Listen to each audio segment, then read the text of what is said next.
last week, Tampa Bay won the first game in the history of their franchise, and this was the scene at the airport as the team arrived back after that 33-14 win over New Orleans. 8,000 fans plus were on hand for the celebration.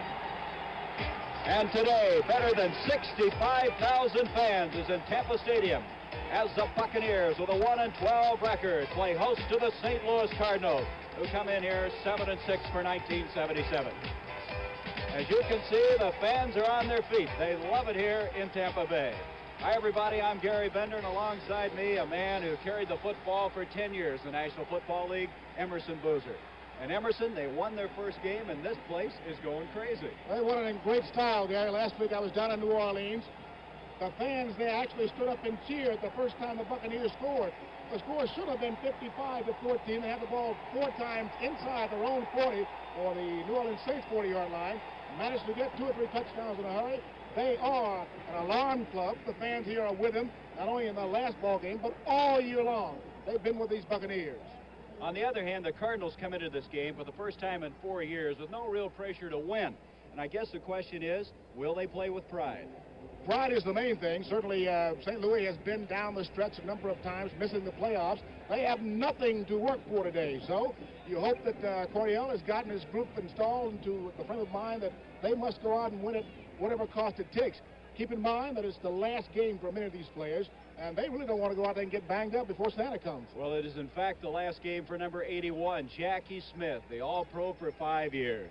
Certainly, Jackie is probably the all-time great tight end. He leads with 480-some receptions.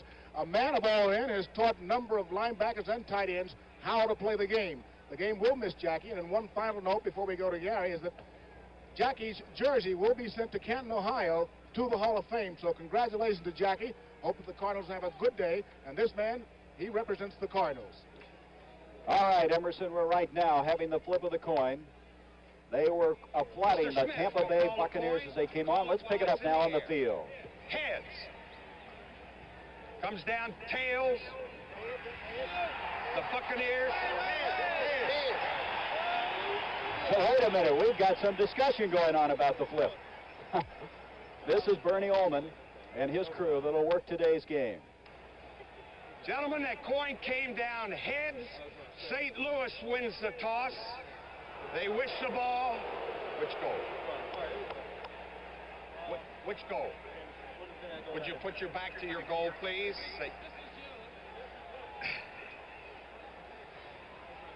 The Cardinals win the toss. They elect to receive. Play ball. Well, I've never seen such a discussion over the flip of the coin. Have you, Emerson? That was a real knockdown dragout, but you saw the final result as the Cardinals meeting the Tampa Bay Buccaneers for the first time. A beautiful day. It's a little windy. The temperature kickoff 67 degrees. The wind gusting from 10 to 14 miles per hour out of the northwest. We'll be playing on a natural surface, and there's the men in charge of today's game. Bernie Ullman and the crew. Tampa Bay last week defeating the New Orleans Saints 33-14. They had lost 26 in a row. On the other hand, the St. Louis Cardinals knocked out of the playoff contention after dropping a 26-20 game to the Washington Redskins. And the Redskins, of course, winning yesterday and hanging on to see what comes out in that Chicago Bear-Washington Redskin game. Dave Green will be kicking off now for the Tampa Bay Buccaneers. There he is, number 4. He will do the placements as well as the punting. And number 21, Terry Metcalf, is back deep. Now, the interesting thing about this stadium, the wind is blowing from left to right, but we understand it swirls, and actually on the field it's headed the other direction. If that doesn't confuse you, we'll wait and see how it affects the course of this game. Green is ready. The finale of the 1977 season's ready to go, and Green has it underway. Terry Metcalf is going to take it. He's at the 10. To the 20. The 25. Metcalf weaves his way across the 35. He breaks it outside across the 40 to the 42-yard line. Terry Metcalf coming in here with over 700 yards rushing. 33 yards as far, or 33 catches. And this time, what a return, Emerson Boozer. And that 33-yard pickup makes Gary, the little guy Terry Metcalf, the first player in NFL history to gain 2,000 yards 3 years, not in a row, but 3 times in a career. He needed only 25 yards coming in here. Now, Jim Otis will be starting at the fullback spot, and this is Otis, and he's hit immediately. Jim Otis going in place of Wayne Morris, who's been having the sore back, and Dave Peer. Let's check that offensive line. Roger Finney was a teammate of Emerson Boozer's. Banks, Dobler, and Deardo all going to be back here January 23rd for the Pro Bowl. And the wide receivers, Mel Gray, selected as the most valuable player this week. Ike Harris, J.B. King, Hart, Metcalf, and Otis. We expect to see more. Mel Gray to the top of the screen, Ike Harris to the bottom. Second down, virtually 10 yards to go. This is Terry Metcalf. Metcalf across the 45 to the 47-yard line. Leroy Selman, and you're going to hear that name a lot. Number 63, their first-round draft pick of a year ago. There's none better in the league in the estimation of Cardinal man Larry Wilson, who talked about him all week long. There he is along with Peer. Lewis, outstanding rookie from USC. Richard Wood with an interception last week. Cotney, Brown, Washington, and White. They have 21 interceptions this year. Mel Gray to the bottom of the screen. Third down, 6. Hart, his first pass of the game. This is Metcalf. Metcalf's got the first down to the 40. A flag on the play as Terry Metcalf has the first down to the 37-yard line, but a flag thrown back at the 45. That would have been Metcalf's 34th catch of the year, but the preliminary signal is going to be personal foul clipping against St. Louis. Mark Cotney eventually made the tackle, and that'll bring it back. And Emerson there again shows the flexibility of Terry Metcalf. He can do it all.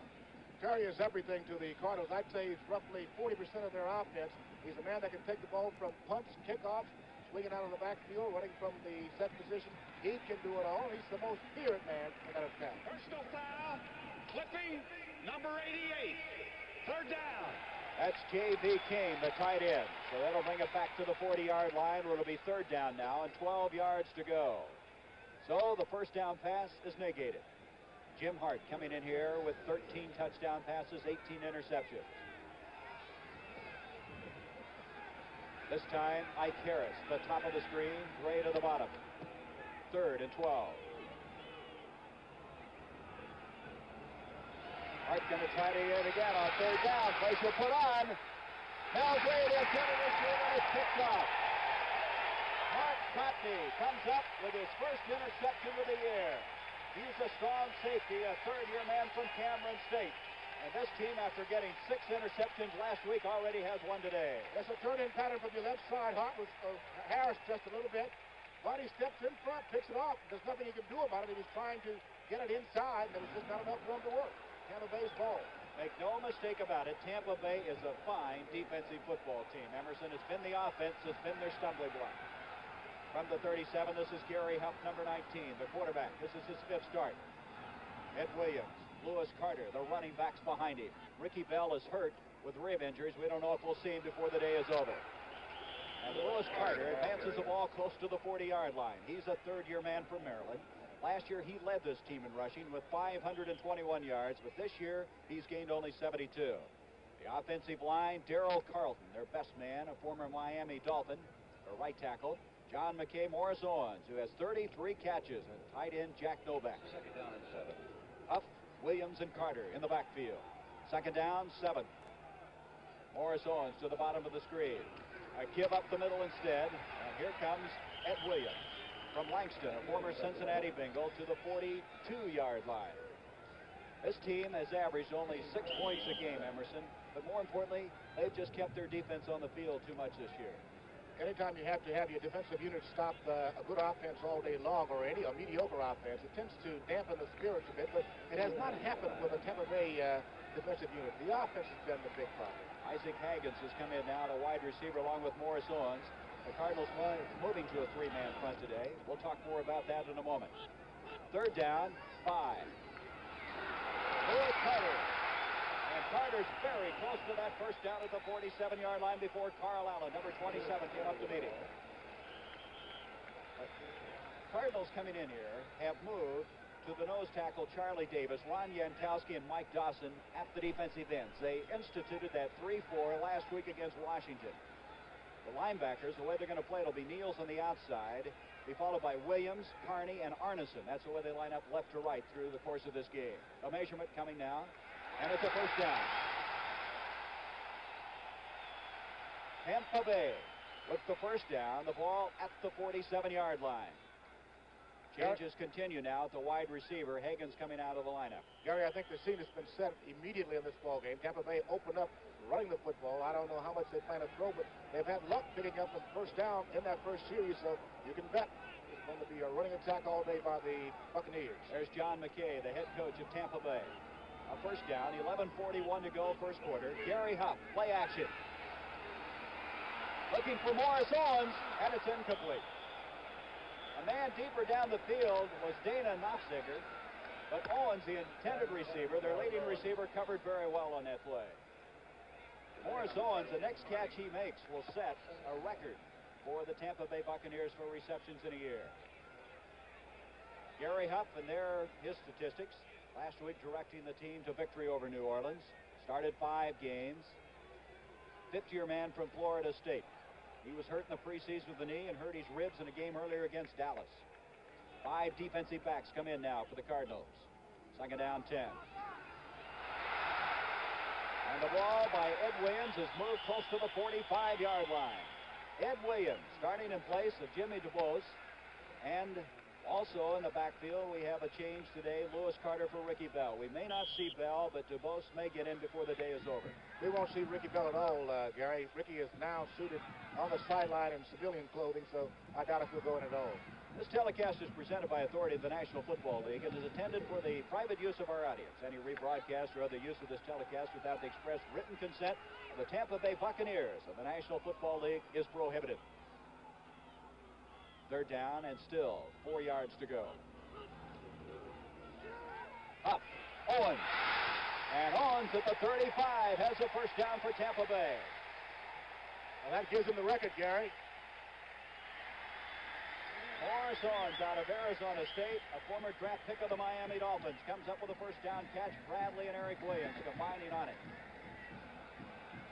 Hey, this Owens has been quite a performer for him. He set a club record here with this reception. A quick look in, little fake to the outside, gets forward. Owens.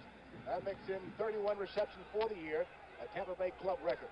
From the 35 now, first down.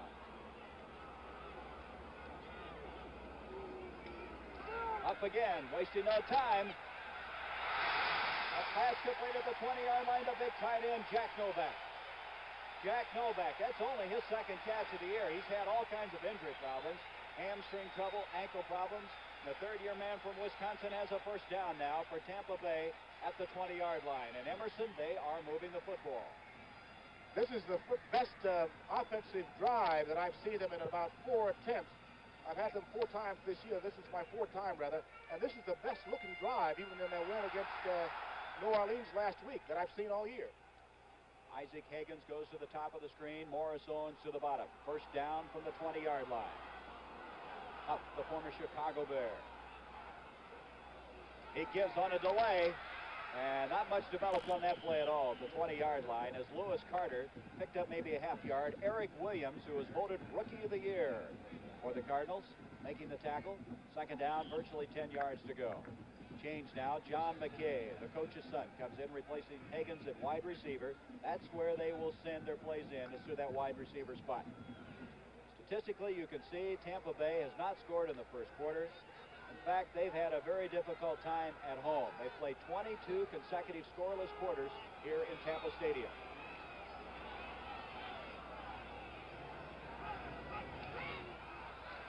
Up, wanting to throw again. John McKay, the intended receiver, but there's a flag at the 21-yard line. In fact, there are 2 flags. As Huff trying to hit John McKay to the far side of the field. It's going to go against St. Louis, offside. Oh, wait a minute. Correction.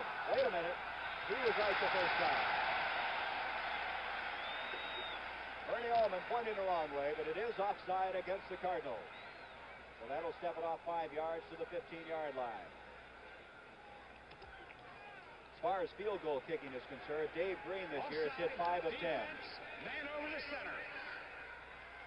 Man over the center, that would be Davis. Charlie Davis is lining up over the center of Steve Wilson, a second-year man from Georgia. Second down, 5. Morris Owens is in. 2 tight ends, Knopfziger and Novak. Jimmy DuBose now is in the backfield. And he, along with Lewis Carter, in there. And this is DuBose. crowd chant his name as this young man from Florida has carried the ball 61 times and hasn't fumbled on any of those occasions. It's now 1st and goal, Tampa Bay. The Cardinals this year have had a tough time defensively, particularly in the last 3 games. And right now, Tampa Bay is exploiting that. They have a 1st and goal at the 6-yard line. The Cardinals have given up 5 more points this year than their offense has scored. From the 6-yard line, 1st and goal.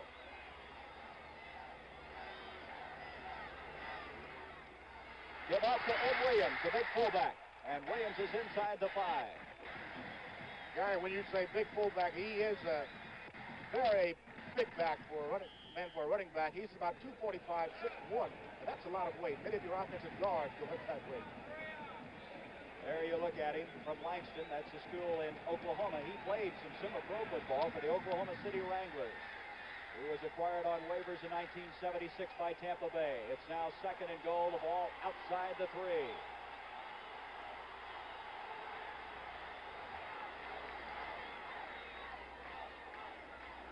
Up, giving off to Carter. Great effort by him. A flag on the play as Carter is close to the 1-yard line. Looks like Morris Owens may be guilty of holding, and that's going to go, no, it's offside against St. Louis.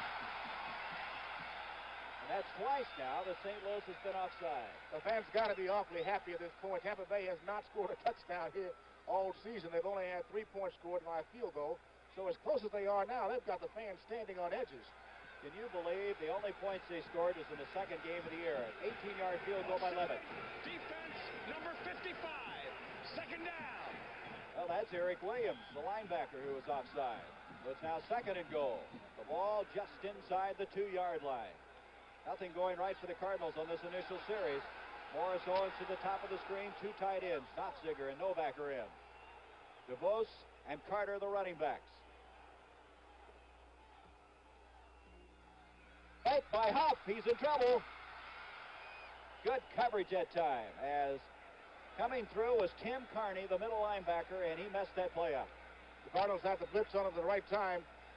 A counteract would have been to give a draw play here, but certainly Huff had called another play. Looked like a rollout. The Cardinals got the needed pressure. Again, remember now, Tampa Bay has not scored a touchdown at home this year. And now they have a 3rd and goal. Ed Williams, Lewis Carter, now the running backs for John McKay's team. Nofziger and also Novak again, the 2 tight ends, and Morris Owens, the only wide receiver, the bottom of the screen.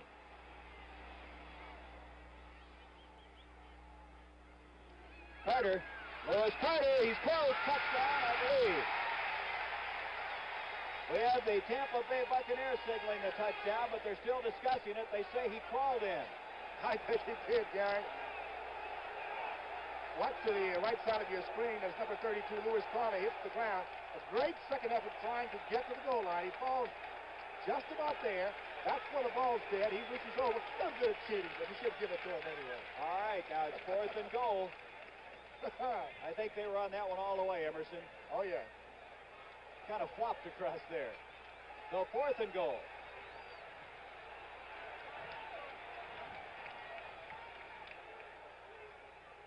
DeVos in the backfield, but this is going to go instead of Carter.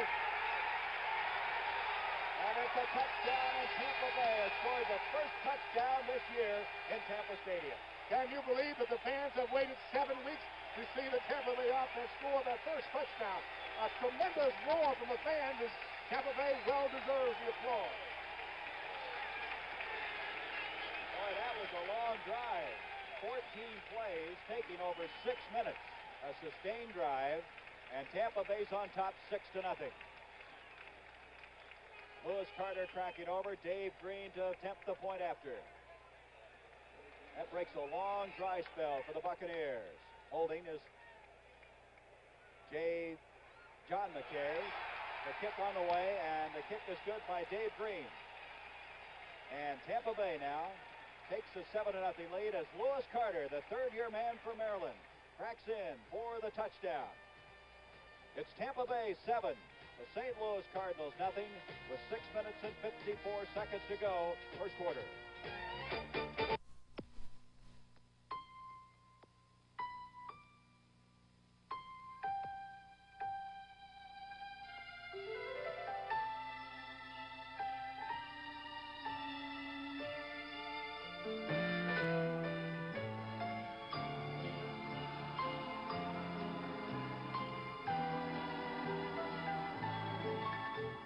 This Christmas card was sent to you by the people at Miller High Life. Merry Christmas. Dave Green kicking off, and their statistics on that last drive. 63 yards. Look at the time they took on that drive. Terry Metcalf, nope. It's going to be picked up short instead by Steve Jones. And Jones brings it out close to the 30-yard line, and you can see Tampa Bay is fired up.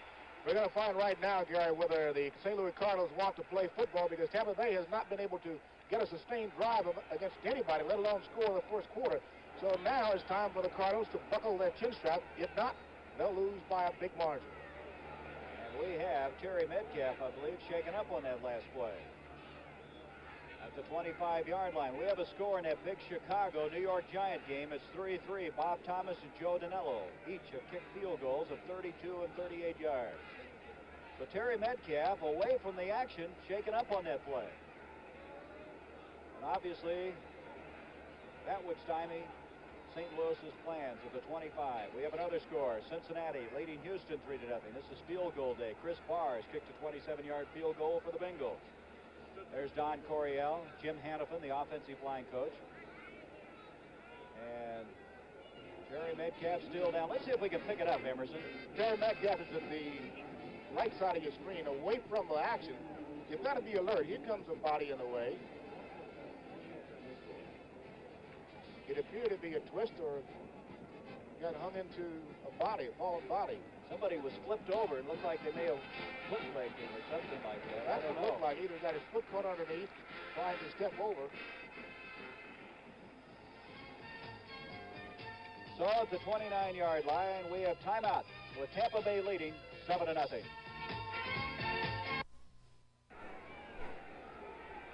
And in the true spirit of Christmas, one of our people here on the crew, I don't know where his mustache or beard went. Just short of the 30-yard line now. Jerry Latin has come in, replacing Metcalf. Latin and Otis, the running backs. This is Jerry Latin. Jerry Latin gets 2 to the 32-yard line. Richard Batman Wood, who last week picked off the pass and went in for a touchdown. He has 4 of them this year, making the stop. Jerry Latin was the starter earlier this year. There's his statistics for the year. And now across the 32, they're going to give him 32 and a half. It'll be second down and still 7 yards to go. Ike Harris to the top of the screen. Mel Gray to the bottom.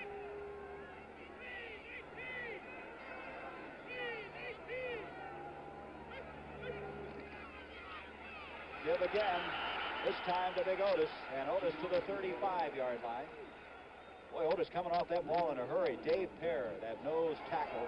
Boy, is he something. Dave Pear, outstanding. He's as good as any. As Jim Otis stopped on the play. Otis coming in here with 315 yards on the year. Not a typical Jim Otis year. Certainly he would have loved to have crossed the 1,000-yard mark, but it gets tougher each year as you get older. Third down, and still 4 yards to go from the 35-yard line. Harris again to the top of the screen. Looks like we have a mix-up, and Hart's going to eat the football. Flags everywhere, and Jim's going to lose yardage to the 32-yard line. Looked like everybody fired off, Emerson, before that ball was snapped. Jim looking around, he wants to know what's happened. There was some hesitation or indecision from just before the ball was snapped, and when a quarterback turns and there's nobody there to give it to, it's panic time. Illegal procedure is going to be the call against St. Louis. He pointed the wrong way and then corrected it. And so now it's going to be a punting situation for the Cardinals, and Dwayne Carroll will come in. Dwayne Carroll returning to close to where he grew up. He along with Gary Huff. Offense decline. 4th down. We're teammates at Florida State. Isaac Higgins goes back deep. He's joined there by Danny Reese as Carroll will be kicking. 5:26 to go, first quarter. Tampa Bay with a 7-0 lead on a drive, 63 yards after an interception of a Jim Hart pass.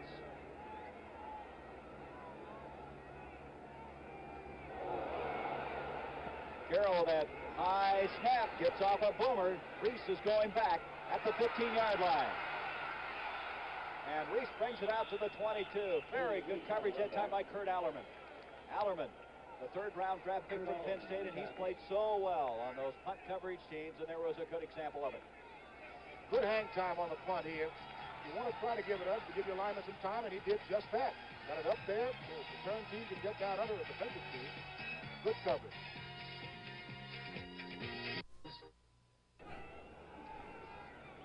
There's Terry Metcalf. The diagnosis on him, a sprained knee. He will not return to the course of this football game. The Cardinals will have to go without him from the 23-yard line, a first down. Tampa Bay with a 7-0 lead, and they bring it out to the 27-yard line. Lewis Carter, stopped by Ron Yankowski, number 78. This Carter, 5'11", 210 pounds, is a third-round draft pick of the Oakland Raiders in 1975. He was acquired on the veteran allocation, and last week, leading rusher, or I should say last year. This year has not played as much because of the play of Ricky Bell. John McKay to the top of the screen. Morris Owens to the bottom. Second down, 6 to go.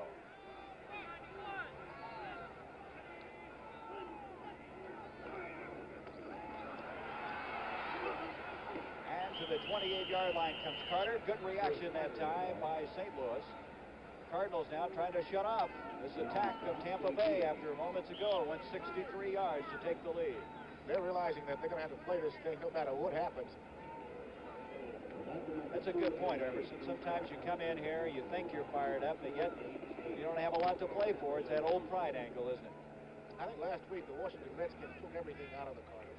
But some way, somehow, you've got to find enough strength, enough character to stand up and play the Buccaneers. Boy, this has been a controversial week in St. Louis. Higgins to the bottom of the screen. Third down, a long 4 to go. Hop back to throw.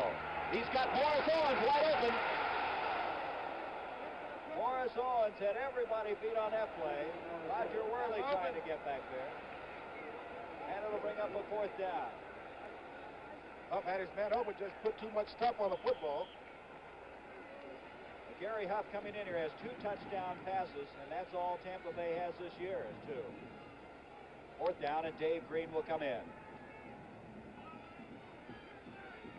Going back will be Phil Bradley for this punt. Bradley starting today in place of Jeff Severson at the safety spot. 3:47 to go, first quarter, 7-0 Tampa Bay. You can see the wind blowing in the jersey of Dave Green. He'll be punting into it. Bill Bradley at the 28-yard line. Bradley's got some blocks to the 45, a flag thrown. He's to the 40, to the 39, but a flag way back at the other end of the field at the 40-yard line. A 45-yard punt that time by Dave Green. Jimmy DeVos making the tackle, but a penalty flag way back at the other end of the field. And we're going to have clipping against St. Louis. So that'll bring back a fine run by Bill Bradley. Bradley picked up after the injury to Mike Sensabaugh, and this young man still wants to play football, and he indicates he wants to come back and play with the Cardinals next year. So the penalty is going to move the ball all the way back to the 25-yard line. Personal foul, clipping on the run back, number 65. That would be Brad Oates, the second-year man from Brigham Young University, who committed the clip. And to the 25-yard line instead of the 39-yard line of Tampa Bay. 3:33 to go. First quarter from Tampa Stadium. 7-0. Tampa Bay leads it. Well, it's 67 degrees here, and the fans are loving it. A crowd of over 65,000. The Cardinals with the ball. They've committed 5 penalties now for 37 yards already in this first quarter of play. From the 25, first down. Jerry Latin, Jim Otis, the running backs, behind Jim Hart. Hart to Latin. And Latin's going to be thrown for a loss. He's going to be driven clear into the end zone. What reaction that time? Leroy Selman. And there is Leroy Selman at his best. I was a little bit disappointed, I'm sure he was, when the Pro Bowl selection came out this week, that this man, number 63, Leroy Selman, was not on it. Certainly he is a standout defensive end. Look at number 63 at the bottom half of your screen. He recognizes that there's a little quick pitch out, a screen coming, and it's all over. Wrapped up, as should be done, and he tries to send him to the concrete wall in the back. I think they're going to take him out in the ocean if he kept that up. You know, Selman comes in here with 13 sacks. He just does everything.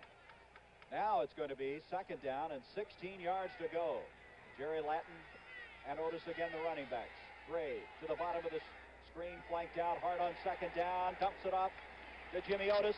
Otis to the 25 and to the 28-yard line, and that will be still about 10 yards short of a first down. As Cedric Brown and Mark Cockney flying up from the safety spot. Here's the big one. Chicago, New York, 3-3. Chicago wins, they go to the playoffs. If they lose, it's Washington. Yeah, I understand that Walter Payton has a -4 yards. I don't know what it is at this point, but that's not much. And look at this one. Your old team, the Jets, are getting pasted today. Ooh, 17 goose egg. You know, Philly's going for their 5th win of the year. They've been a vastly underrated football team. Latin and now Steve Jones are the running backs. It's going to be 3rd down and 7 yards to go. Hard again. Good reaction by Tampa Bay on a pass intended for Jerry Latin at the 35-yard line. That pass was broken up by number 54, Richard Wood. He already has 2 interceptions this year, tying the club record, or club lead rather. Almost had a 3rd. This defense of Tampa Bay is tough. Most of the year, Emerson, they've had teams get ahead of them about a touchdown, and then they couldn't get any more. Well, right now, Tampa Bay enjoys a lead of 7-0. There have been some very close games this year. Isaac Higgins and Danny Reese go back for this punt. If it were anybody else other than the St. Louis Cardinals, I'd say 7 points. You are in trouble with the Tampa Bay Buccaneers. All right, here's Dwayne Carroll's punt. Reese coming up on the fly at the 40, 45. He's picked in the NFC and punt returns, and he's in Cardinal territory at the 48-yard line. Danny Reese, second-year man from USC, doing quite a job of bringing that ball out, and Tampa Bay has it 1st down. Looking ahead to the CBS Sports Spectacular, we'll have the World's Professional Skateboard Speed Championships. They're going to compete in 3 categories in that competition, Emerson. They're going to have the giant slalom, the standing board, and the skate carts. Skate cart? That's not a crate carton, is it? I don't know, but it's taped earlier in Akron, Ohio. That's the same slope as the Soapbox Championships. Also the European Figure Skating Championships next Saturday, 4:30 on the CBS Sports Spectacular. McKay and Morris, the wide receivers, 1st down, and Huff's throwing the screen. Intended for Carter, and it's picked off. Picked off by Mark Arneson, and Arneson has it at the 44-yard line of Tampa Bay, and some shoving and pushing going on. Kenny Ray's having a discussion down there with Darrell Carlton, number 70. Let's look at it again. Huff wanted to set up a screen to the left top of your screen. Got a little bit too much pressure. Threw the ball too high. It's tipped. This is one of the dangers, and this is one of the things that you try to teach a linebacker or a lineman the tip drill. Arneson sees the ball right there, wraps it up well. Cardinals have great field position. That's the 2nd interception of the year for Mark Arneson, who's played extremely well at that right linebacking spot. The ball just inside the Tampa Bay 45-yard line. Tampa Bay with a 7-0 lead, trying to win their number 2 game and their 2nd game in a row in the history of their franchise. Jerry Latin, Jim Otis, the running backs. This is Otis, and he is hit immediately. Reaction by Dave Pear. Dave Pear at 6'2", 250 pounds, is a 3rd-round draft pick of the Baltimore Colts in '75. He was their most valuable performer last year, and he's played extremely well this year. Where do you find guys that quick? Nose guard with 2 guards in front of him manages to get around, catch a back in the backfield. I tell you, on that play, they may have picked up a half yard, and that's all, as Pear was there immediately. Ike Harris to the top of the screen. Gray to the bottom. 2nd down, virtually 10 yards to go.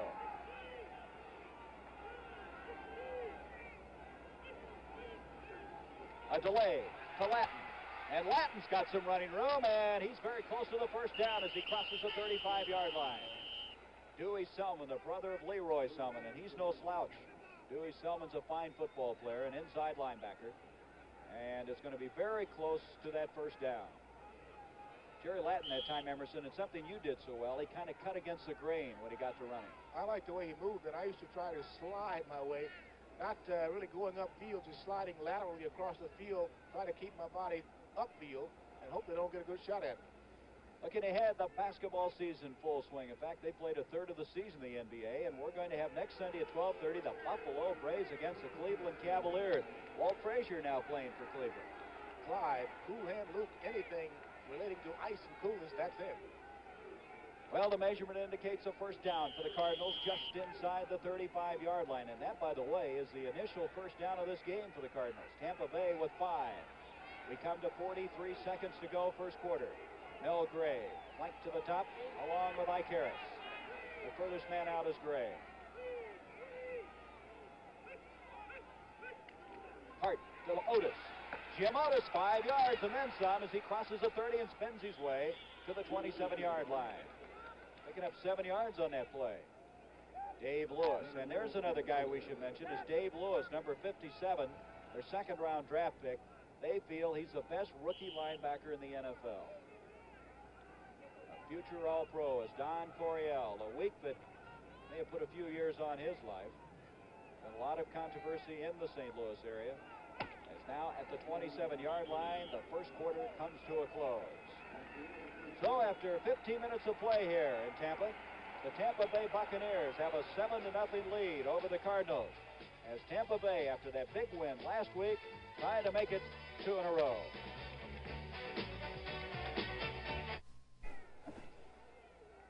Along with Emerson Boozer, this is Gary Bender. We start the second quarter play at Tampa Stadium. As the faithful here at Tampa Stadium, watching their team take a 7-0 lead after 15 minutes. Second down and 2. Jim Otis, who carried for 8 yards a moment ago, trying to pick up the first down. Dave Pear again making the tackle for Tampa Bay. Tom Banks, the center for St. Louis, has his work cut out today, Emerson, with Dave Pear. Any center in the league gets Dave Pear on his nose. He's going to have to breathe awfully hard. Banks, of course, this week voted to be a starter in the Pro Bowl, along with Dobler and Deardorff, and Roger Worley, and Mel Gray and Terry Metcalf as reserves. As we mentioned, Metcalf is out of the game with a stray knee, will not be back this afternoon. They're just short of the first down. Third down coming up is now Tom Brahaney and Jackie Smith will come in, and we see Jackie Smith for the first time. Last appearance, 198th game for Jackie, his 15th year in the National Football League, 480 catches. That says it all. Certainly one of the all-time standouts at the tight end position. One of the finest people you'll ever meet. So it's third down and a matter of inches.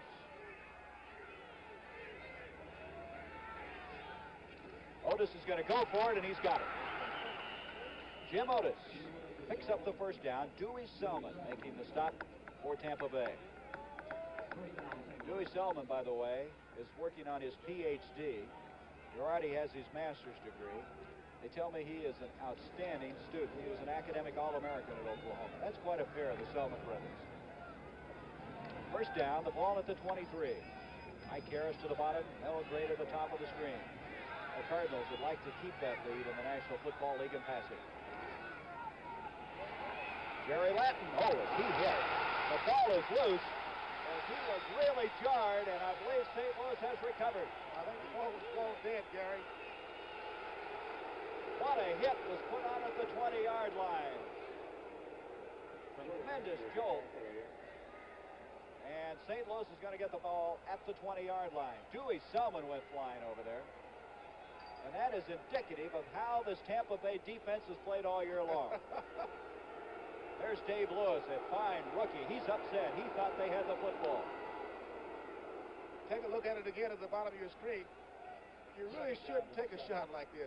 Bingo, he rams, gets his back turned, goes down losing the football. If you lose the football once you're on the ground, it is not ruled a fumble. That looks like he, in fact, had hit the ground, Emerson. He had gone down. So at the 20-yard line now, second down, 7. Boy, what a shot Latin took on that play. Hart to Ike Harris, incomplete. Tell you, Ike Harris, they didn't fool anybody on that play. No, I'm sure Ike Harris glad the ball was thrown a little bit short because he was just about ready to be wiped out totally. Dave Lewis and Dave Pear involved in that play. The Tampa Bay now holding third and 7 from the 20-yard line. Tampa Bay last week held New Orleans to 92 yards rushing. Their defense been amazing this year. They've held teams to 146 yards a game rushing, 134 passing. Only one back has gained 1,000 or rather 100 yards in them in one game, and that was Walter Payton. Took some 38 carries to do that. Third down, 7.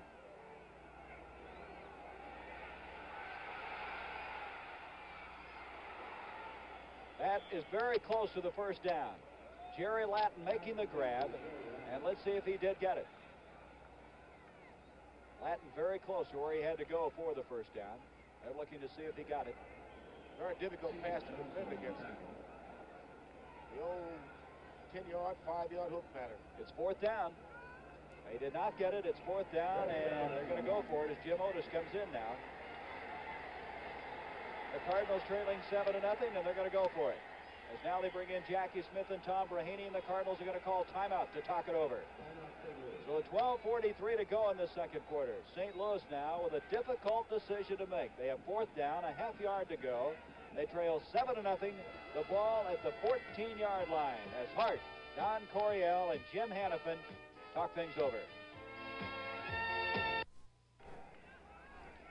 Well, the Chicago Bears are trying to get into the playoffs for the first time since 1963. Emerson, I understand that Walter Payton's carried the ball 6 times for 1 yard in that game. He's having to work for it, isn't he? Doesn't take much for him to pop one. He only needs about 2 quickies to get his 199 yards. All right, fourth down, inches. The Cardinals are going for it. Jim Otis. Oh, I don't know. I don't think he got it, Gary. He was nailed backwards. What reaction again by Tampa Bay. I can't say enough about that defensive wall. Looked like Dewey Selman had come in there. Now they may measure anyway to see if he got it. Look at it again. I can't see the number, but I would say it's Council Rudolph or Dewey Selman. There's Dewey Selman, number 61. They're going to check and see. Otis just couldn't fall forward because of the tough tackle. Once you stop that way, you want to try to get forward. He didn't have a chance to even wiggle his way forward. Big measurement coming up. They did not get it. So on fourth down and inches, the Cardinals don't get it. That tells you something about this Tampa Bay defense. They are a very proud bunch. Not that St. Louis let down at all. They have done that a number of times to many people in the NFL. So at the 12:37 mark of the second quarter, Tampa Bay's defense holds. And at the 13-yard line now, Tampa Bay's got it. Looking ahead now to the Fiesta Bowl on December 25th. Penn State against Arizona State. Those Nittany Lions at Joe Paterno. Very tough, Emerson. Like them. 3 o'clock Eastern, Sunday, December 25th. Plan on joining us. Tampa Bay wasting no time. Lewis Carter on the pitch, and Carter's close to the 20-yard line. Also in the bowl picture, we have the Sun Bowl. Stanford against LSU on Saturday, December 31st. You can start your New Year's or your last day before New Year's outright watching that one. And then the Cotton Bowl. Earl Campbell, who might be playing for Tampa Bay if they take him as the #1 draft pick. If they don't give him to Dallas. Against Notre Dame. Unbeaten Texas against the Fighting Irish. That's Monday, January 2nd. Some outstanding action right here on CBS. Carter, DuBose, the running backs behind Gary Huff. This is Carter in motion, and here comes DuBose straight ahead, and he's close to the first down. Jimmy DuBose started 4 games last year. He's been playing an awful lot down this stretch. Last week led the team in rushing with 59 yards. There was something strange about that last play, Gary. Looks as though Huff had to really extend himself to get the ball out there, but they found themselves a nice hole.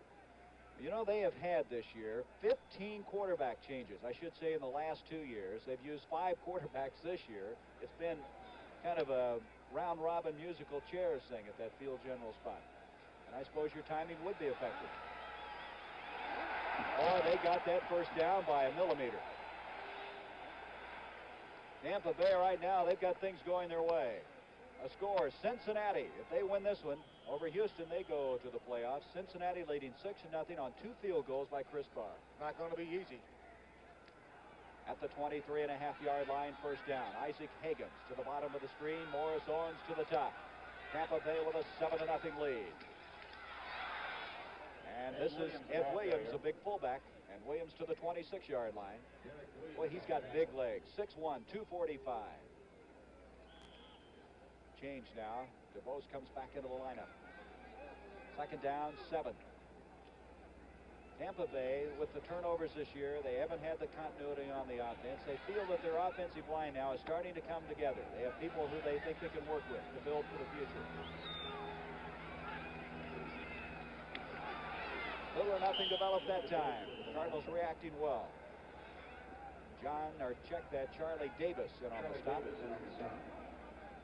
That was almost a dead giveaway, and looking at the they had such wide splits in the offensive line on the last play. You know something was coming up on that side. Why they did it, I don't know. DeVos coming off now. Second-year man for Florida. Ed Williams replaces him. Third down, still 6. Atlanta leading New Orleans 7-0. Woody Thompson scoring on a 17-yard run.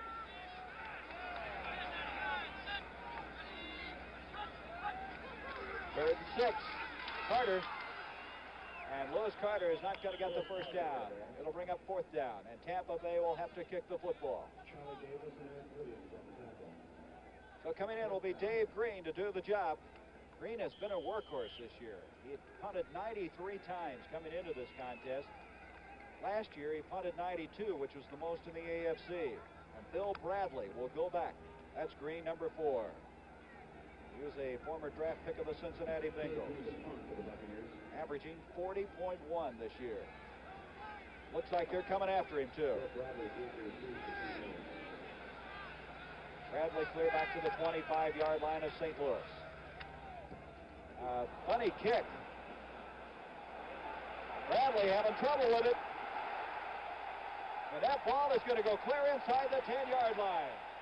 That was not an artistic kick, Emerson, but how effective. Bradley used his head wisely. He saw the ball take a bad hop, a little bit over his head. He just quietly ran in the other direction, which you should do. Well, Reese and Bradley discussing what happened on that play.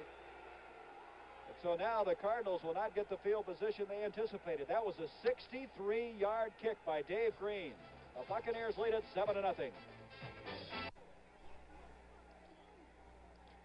63-yard punt by Dave Green. Bill Bradley let it roll, and now the Cardinals will be starting from their own 9-yard line.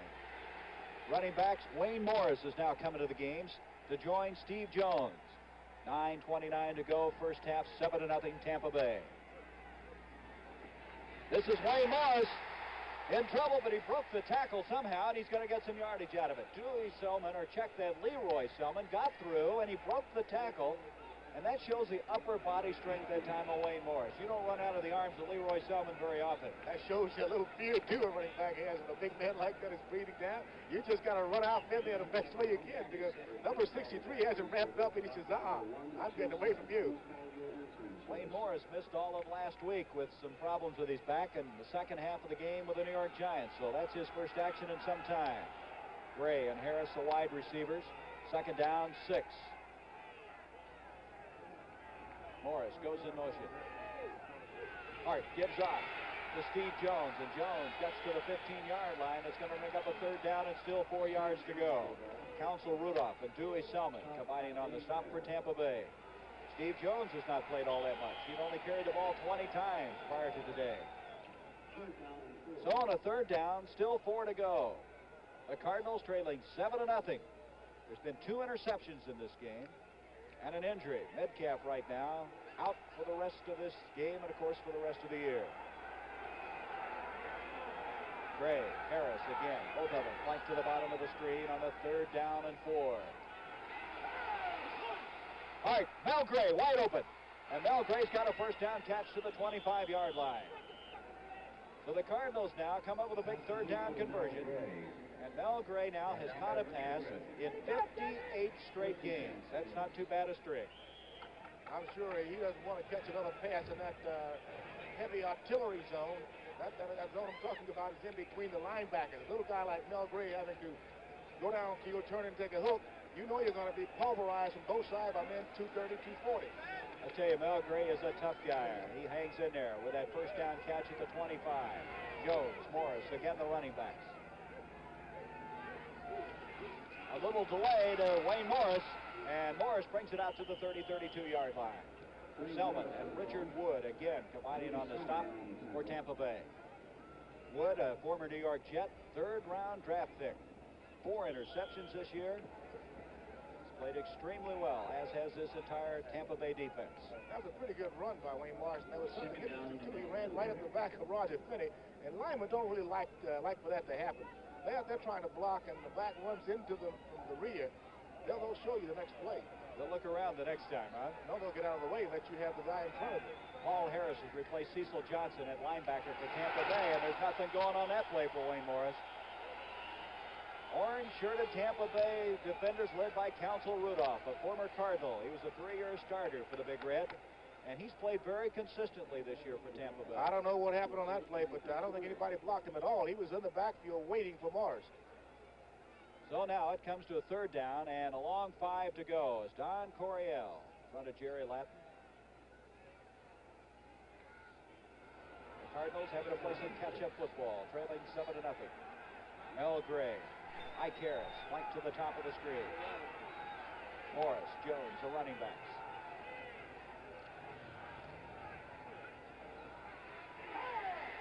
Third down. Gray again. Boy, was he hit. Mike Washington, number 40, unloaded on him. And Mike Washington has 4 interceptions. He had a 45-yard touchdown last week with one of those. Gary, I'll tell you one thing.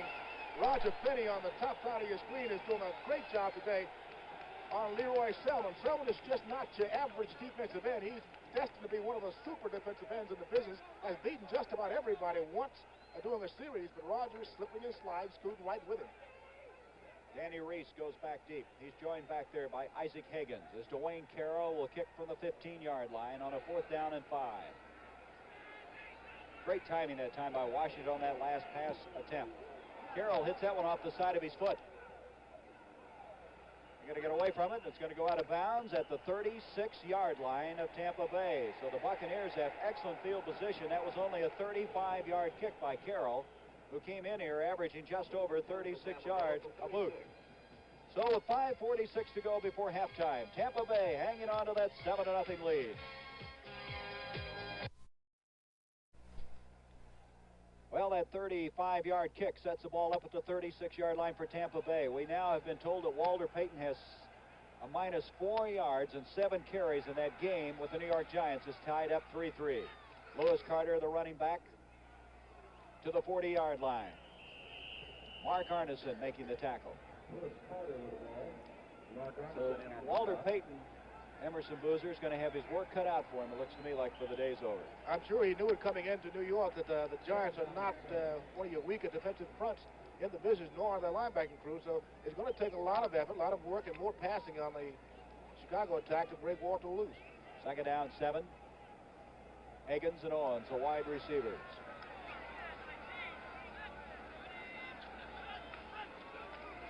Gary Huff on the play action. Going deep. Wide open. And touchdown for Morris Owens. Morris Owens with his 3rd touchdown catch of the year. And Tampa Bay has jumped to a 13-0 lead. He couldn't have been any more wide open on that play. That had happened time and time again to the Tampa Bay Buccaneers. Having Morris Owens, Isaac Higgins, and McKay out in front of a defender just can't get the ball there. But this time Huff puts the ball right on the money. He has to slow down just a wee bit at the very top of the screen, but it's enough to get him out in front. 61 yards for Morris Owens. Carl Allen making a diving attempt. Dave Green to attempt the point after the 5:01 mark. John McKay holding. Dave Green's kick. There's a flag on the play. The kick was wide, but let's see what the penalty is going to be about. We may have somebody crashing into the kicker, and I believe that's what we're going to have, roughing the kicker, so they'll get another crack at it. Did you see that Washington-LA game yesterday with Septien missing 2? Right. He got a reprieve and still didn't get it to go through. This has been a year. It's been difficult for field goal kickers, hasn't it, Emerson? Have you ever seen a year where they've had more problems? No, I don't think I have. 61-yard touchdown pass. Personal foul, running into the kicker, number 27. That's Carl Allen, who was just beaten a moment ago on that long touchdown pass by Morris Owens. Morris Owens has caught all 3 touchdown passes this year for Tampa Bay. 13-0, and Green to attempt one again. And this one's going to make it. And Tampa Bay with a surprising 14-0 lead over St. Louis. And the Cardinals, who said they were going to come in here playing with pride, are going to have to get their act to order, because Tampa Bay right now is rolling. And the team that's been victory-starved for so long really has the momentum going. Looking ahead to the CBS Sports Spectacular, the World Professional Skateboard Speed Championships will be coming up. That was taped earlier in Akron, Ohio. That's the same slope as the Soapbox Championships. They have the giant slalom, the standing board, the skate karts, and then also on the CBS Sports Spectacular, the European Figure Skating Championships, taped last year in Helsinki, Finland, with top Olympians and emerging young stars. Outstanding action coming your way next Saturday right here on CBS. 14-0 our score. And this crowd, which swelled over 65,000 after last week's upset over New Orleans, is ecstatic. Win or lose, they've been treated well here. 2 touchdowns in 1 ball game. 6 games prior, no touchdowns. 2 in 1 day. And it rains and pours, I guess. And in bunches, it's almost Christmas. Green ready to kick off again. Back deep for the Cardinals is Steve Jones. Coming to the near side, Bradley's going to let it hit. Did it make it in the end zone? Where'd it go out? It went out of bounds, 5-yard penalty. Very, very close. So they'll be kicking off 5 yards back up the field. Well, Emerson, let's talk about the Cardinals for a moment. Here they are, they're down 14-0. Tampa Bay with a good defense. There's been so much controversy this week about the status of Don Coryell. They said they're going to play with pride, but sometimes you can say you're going to play with pride and you don't, right? Each ball player has to evaluate his own thinking. Number 1, do I go out and risk the possibility of getting hurt? Number 2, if I don't go all out and play, it's being taped. The coaches will see it next year. I don't get a chance to get a fair break at starting. These are guys that are backing up, I'm talking about. Don't get a chance to get a fair shake because I didn't put all out at Tampa Bay. What do? Give it your all or just hang around? Well, some guys are playing for better contracts, don't they, on the last game of the year? Certainly, but 1 ball game will not boost them that much. I think players that are second liners are the ones that should be playing most of this ball game, getting a good look, a look that could post their season and better their position next year. Green kicking off. This is going to be way short. Bill Bradley coming up. Bradley at the 30-yard line. Well, he's doing a good job of running, and he makes it to the 37-yard line. But Bill Bradley's done a very effective job on a couple of punts today. Mike Lemon, a 3rd-year man from the University of Kansas, flying up to make the stop. So the Cardinals, who've had an explosive offense all year long, are going to have to get their offense rolling now. And here's a big one.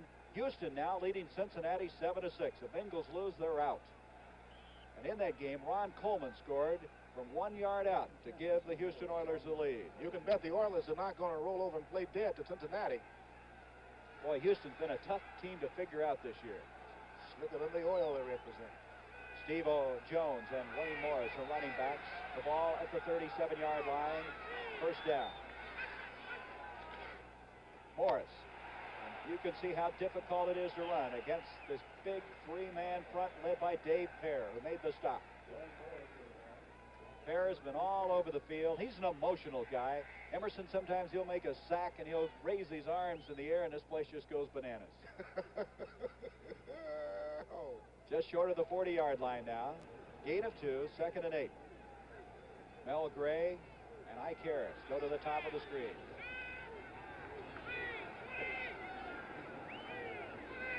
In motion to the near side comes Steve Jones. Wayne Morris. And again, the defense is there. That's Mr. Dewey. I tell you, Dave Lewis really stacked up that play. He just cut everybody down, and Dewey Selman came over and finished it off. That's the way to play it. If you cannot make the tackle yourself, you try to strip all the interference, as you see here. If you can pick up number 57, you'll see him just take things out of the way. That leaves an open track for Dewey Selman, number 61, which helps make a guy like that all-pro. One hand washes the other. 3rd down, 7. That's pretty good. I like that. Gray, Harris again to the top of the screen. 3rd and 7, 3.5 minutes to go before half. You see Pear right on the nose of Tom Banks. Boy, what a meeting they're having today. Hart on 3rd down, crank it up over the middle. Ike Harris, he's got the 1st down. I see Ike Harris is accustomed to being thrown the football in between linebackers, and he handled it very well. It went down about 8, 9 yards, maybe 10 yards. Did his little turnaround. The minute he caught the ball, he stepped out of the vice. They somewhat glided, but he just couldn't get away. Ike Harris coming in here with 34 catches. That's off of last year's pace when he caught 52. 1st down to the 47. The time now, 2:55. 14-0. Tampa Bay with a lead. Jimmy Hart now has Gray to the bottom, Harris to the top of the screen.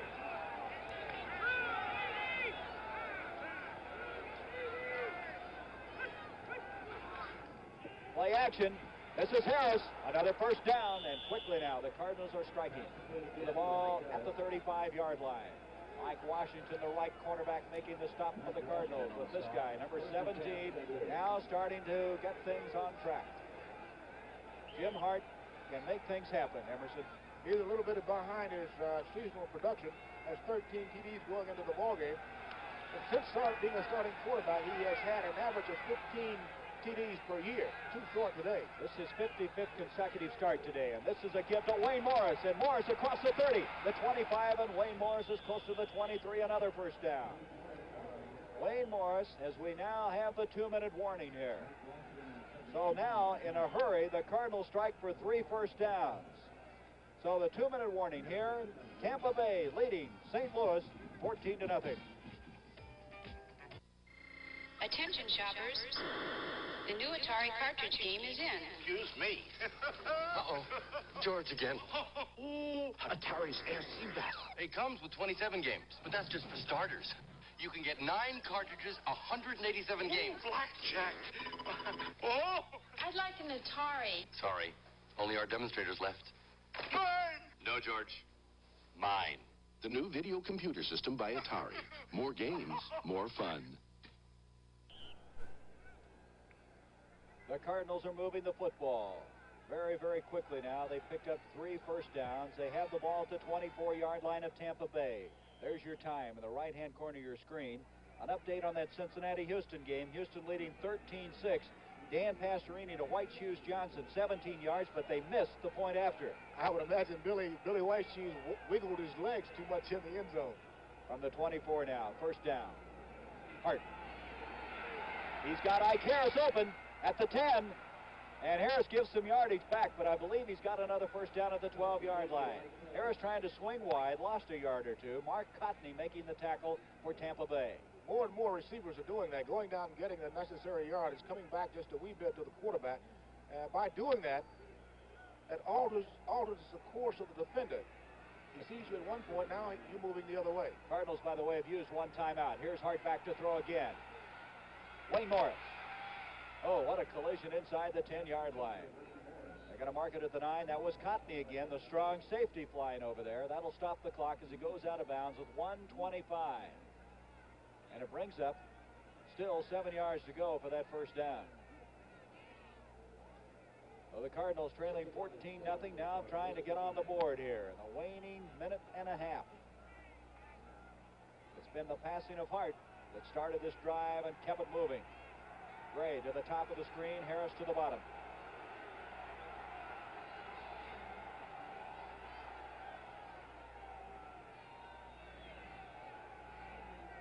Hart, 2nd and 7.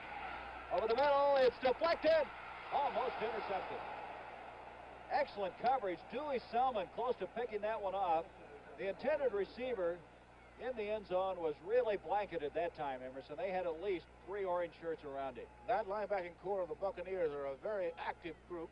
They had gotten back right on the goal line, saw the ball coming well, had to get up a little bit, but almost got themselves an interception, staving off the drive. Hart now 8 of 13 for 60 yards, and he suffered that interception back in the first quarter that set up the 63-yard drive that was the initial score of the game. Gray to the top of the screen along with Harris. 3rd down, 7.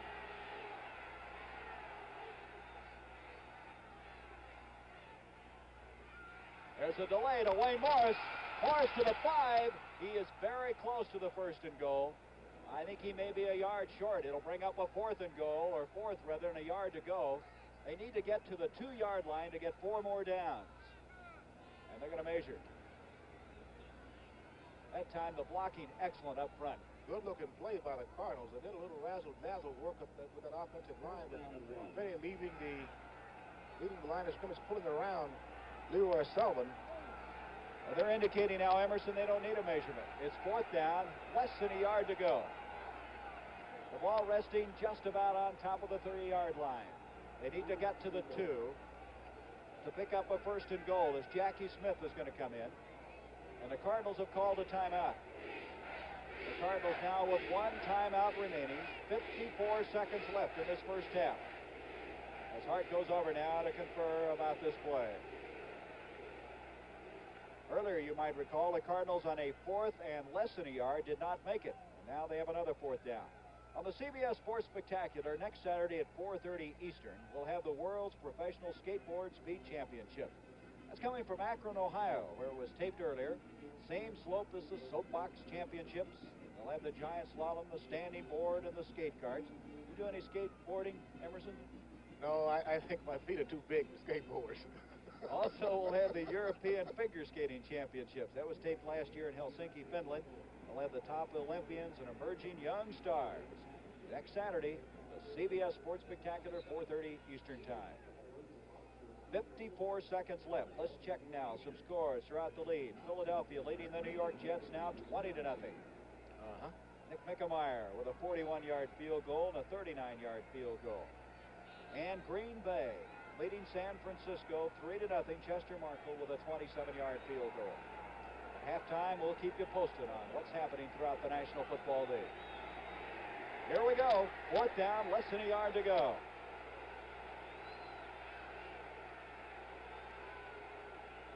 A full house backfield for the Cardinals. In motion, Jerry Latin. Give the boys touchdown.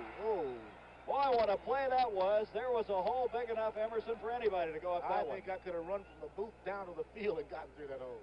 Beautiful play. A little misdirection maybe on that as they sent the man in motion and cracked right up the middle. Certainly there was something wrong with Tampa's defensive alignment. I see. A little bit overplaying, working to the outside with anticipation of the play coming off tackle. They made a natural opening right up the gut. And the point after attempt by Jim Bakken. And it's a 14-7 game. That was a 63-yard drive. The same distance that Tampa Bay marched to get their first touchdown of the game. The kind of drive that the Cardinals are noted for. They can either get it down there in a hurry or take their time and do it deliberately. So the Cardinals have come within 7 now, striking in a hurry, a very impressive drive. Wayne Morris scoring.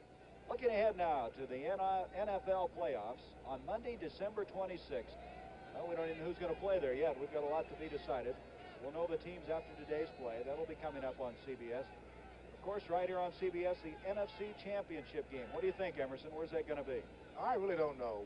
I'm with everything up in the air with the Vikings, Los Angeles, Chicago. They're all What about Dallas? You going to go with Dallas? Dallas they're a shoe-in right now, but let's wait and see. Anyway, that'll be January 1st, and the Super Bowl January 15th. George Ragsdale is back deep now for Tampa Bay, along with Ike Higgins. Bakken to kick off. 14-7. Tampa Bay with the lead. 51 seconds to go before halftime.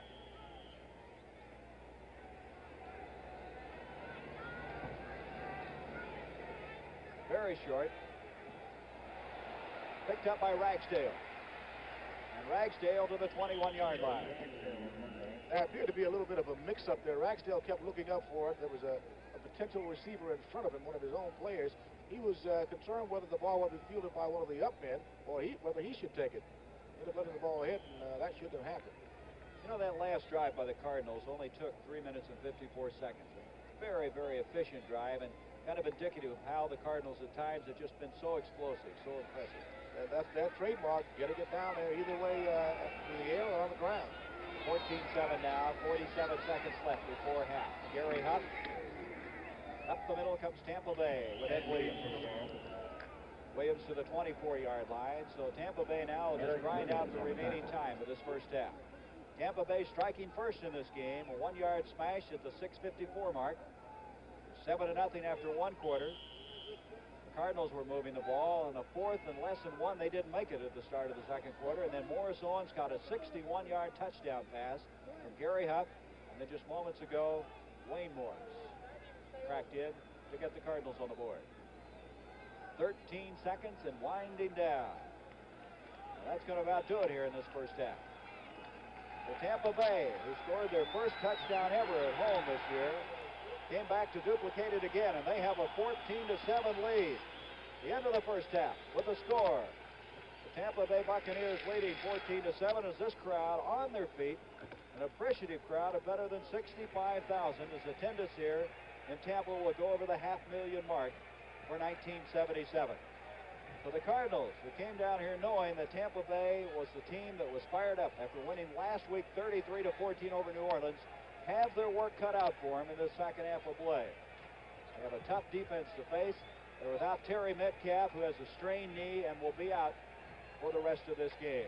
So, Emerson, a game that means an awful lot to Tampa Bay and the Cardinals. As you said, you can't just show up and win. You got to be ready to play. You've got to be ready to whip them. So Tampa Bay with a 14-7 lead. Stay with us as we will be giving you all the scores throughout the National Football League and a look back at the first 30 minutes right here at Tampa Stadium. 14-7, the Buccaneers lead it. Be ready to whip them. So Tampa Bay with a 14-7 lead. Stay with us as we will be giving you all the scores throughout the National Football League and a look back at the first 30 minutes right here at Tampa Stadium. 14-7, the Buccaneers lead it. 60 Minutes looks at the growing problem of juvenile offenders. Next, Beverly LaSalle pays a Christmas visit, much to Archie's surprise. And on Alice, it's a joyous Christmas trip until... We're marooned. Who's going to wake up Mail and tell him? Mail? 60 Minutes, followed by All in the Family and Alice, starting Sunday at 8, 7 Central and Mountain Time. CBS Sports presents an exciting Christmas weekend, leading off next Saturday at 4:30 p.m. with the CBS Sports Spectacular, featuring highlights of the World Professional Skateboard Speed Championships and highlights of last year's European Figure Skating Championship. On Christmas Day, we'll feature NBA action, tipping off at 12:30 p.m. with the Buffalo Braves taking on the Cleveland Cavaliers. Followed by the Fiesta Bowl with the Nittany Lions of Penn State taking on Arizona State. And on Monday, NFC playoff doubleheader action. Be sure and be with us for a Christmas sports weekend.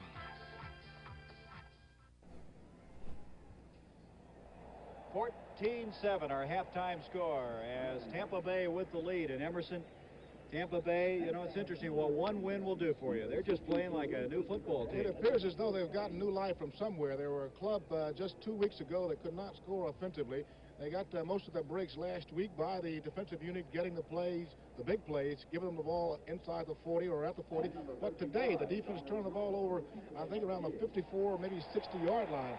And they went on to push the ball in for a 6-point score and then come right back again for another. This club has changed tremendously. And seeing Hunt hit Owens for a long pass, 60-some-yarder. Just weeks ago, they couldn't do that. Yeah. Well, you know, another thing, too, is that their defense, other than that one drive of 63 yards, where Hart was really, I thought, very effective, has shown me they'll come after you, they'll hit you, and being 7 points down at half is not a comfortable spot to be in. No, it isn't, but the Buccaneer defense is the kind of defense that will make Jim Hart and his offensive unit recognize that, hey, we've got to go out and play these guys. These guys are much better than teams have shown around the league, so if we are going to stay in the ball game offensively, we're going to have to move it as well against this club or anybody else. Okay, and one thing I wanted to ask you is a running back. You know, we're seeing a lot of 3-4 defenses, and that's what Tampa Bay is using. That affect you? Did you like to play against a 3-4 defense? No, I really didn't like it because having come from a standard 4-3, a 5-man line, all of a sudden now here is a 3-down lineman, gaping holes with linebackers standing up inside, linebackers outside. To give you just a short analysis of what it's like is coming into New York City, St. Louis, Miami, any major city at the height of rush hour. All those bodies going in 9 different directions. Didn't really like it. And when you got a guy like Dave Peer playing over your nose, that makes it even tougher. But right now, we're going to join a new member of the CBS Sports staff, Christine Kraft, for this tape feature. This is Christine Kraft. No, her father is not chairman of the board of the famous boat company. However, she's a new member of CBS Sports, and we're certainly glad to have you with us. Chris, you're all the way from San Francisco, one of our affiliates out there, KPIX. Welcome. Thank you very much, Phil. I'm sure that people are anxious to know what you'll be doing with CBS and a little bit about your background. So let's start with that Well, first. I have been in television for 2.5 years, first in Salinas, California, and for the last year in San Francisco. I have done weather, news, and sports. And what we're going to be doing here on the Sports Spectacular is feature stories on women athletes and news on women athletes all over the country. We're going to be traveling, and we're going to get a good view at the state of women's sports today. Well, that's very interesting, and I think, personally, being on the women's side, that there's a desperate need for that kind of reporting. Your debut is January 7th, I believe. Yes, it is. On Sports Spectacular, you'll have Chris's Corner, your own section. Who's your first interview with? Our first feature will be on Janet Lynn, who won a bronze medal at the Sapporo Olympics in 1972. We'll take a look at what she's doing now, returning to skating. Then in the weeks following, we're going to go to the Superdome in New Orleans and look at women's basketball. Following that, we will also visit with Yvonne Goolagong, who is now a mother and still a tennis superstar, and lots of things to look at in the future. Women's sports, a veritable treasure trove of things to look at. And I'm anxious to hear about Yvonne. She's one of my favorite tennis players. Me Good too. luck to you. Can't wait to see you. That's January 7th. Christine Kraft, and happy birthday. Thank you, Phyllis. The Tampa Bay Buccaneers lead the St. Louis Cardinals at halftime 14-7. The NFL Today on CBS will return after this word from your local station.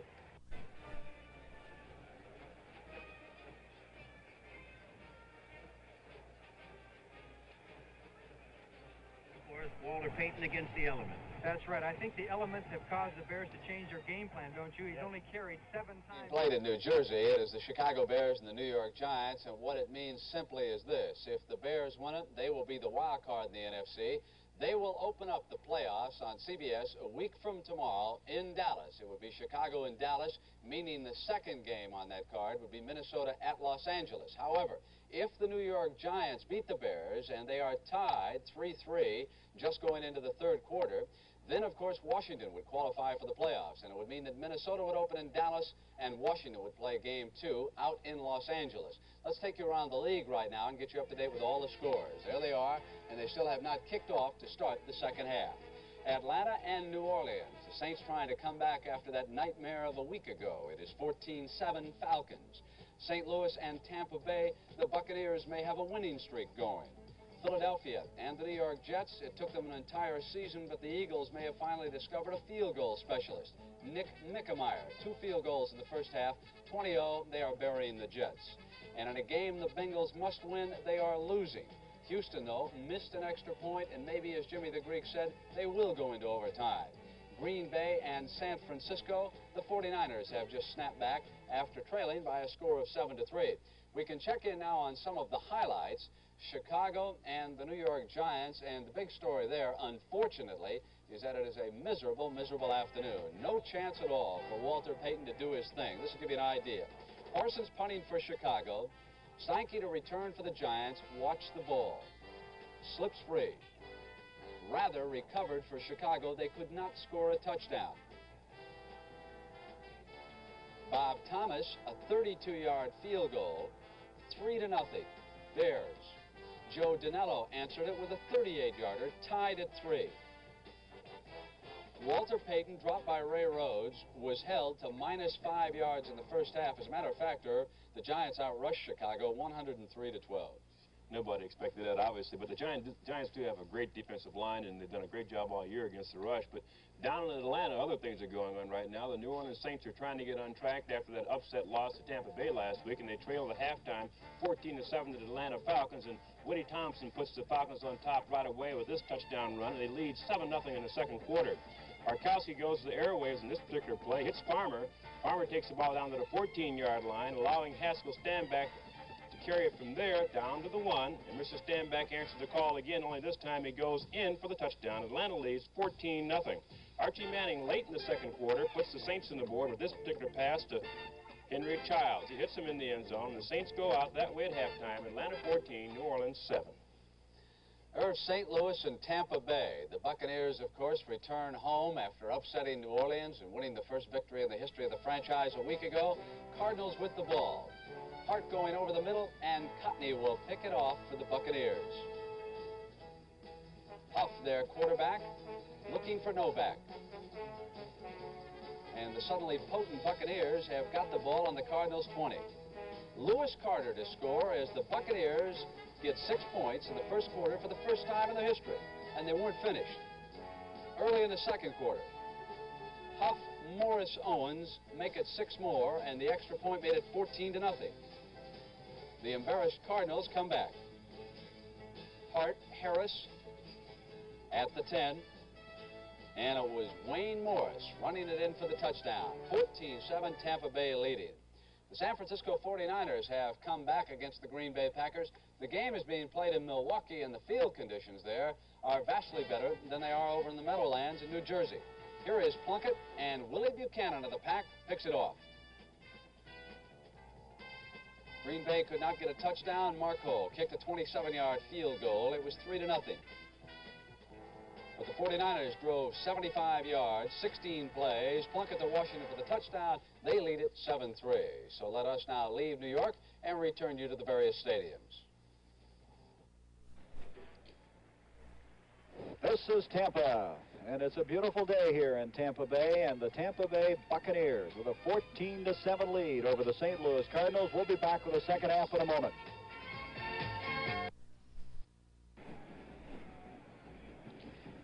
The preceding announcement was brought to you as a public service by the National Football League.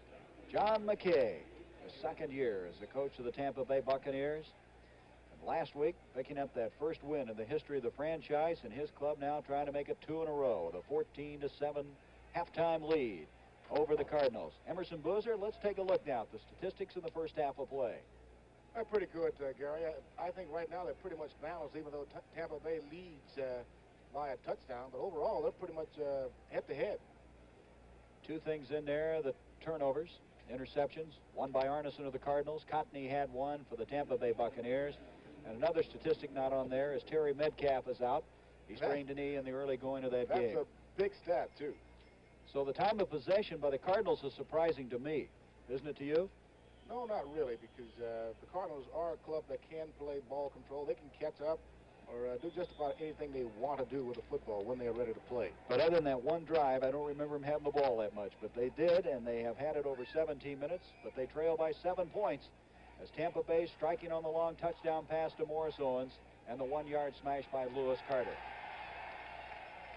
So as we get ready to go, the Cardinals will be kicking off to start this second half. Ragsdale will be going back deep along with Ike Higgins. From the 35-yard line, Jim Bakken, who, by the way, is playing in his 218th game today, and that's a bunch. Mr. Durability. He's been there a long time, still has great accuracy. And remember him beating us out in St. Louis one year. The Jets came there. He hit a 52-yarder at the close of the ball game.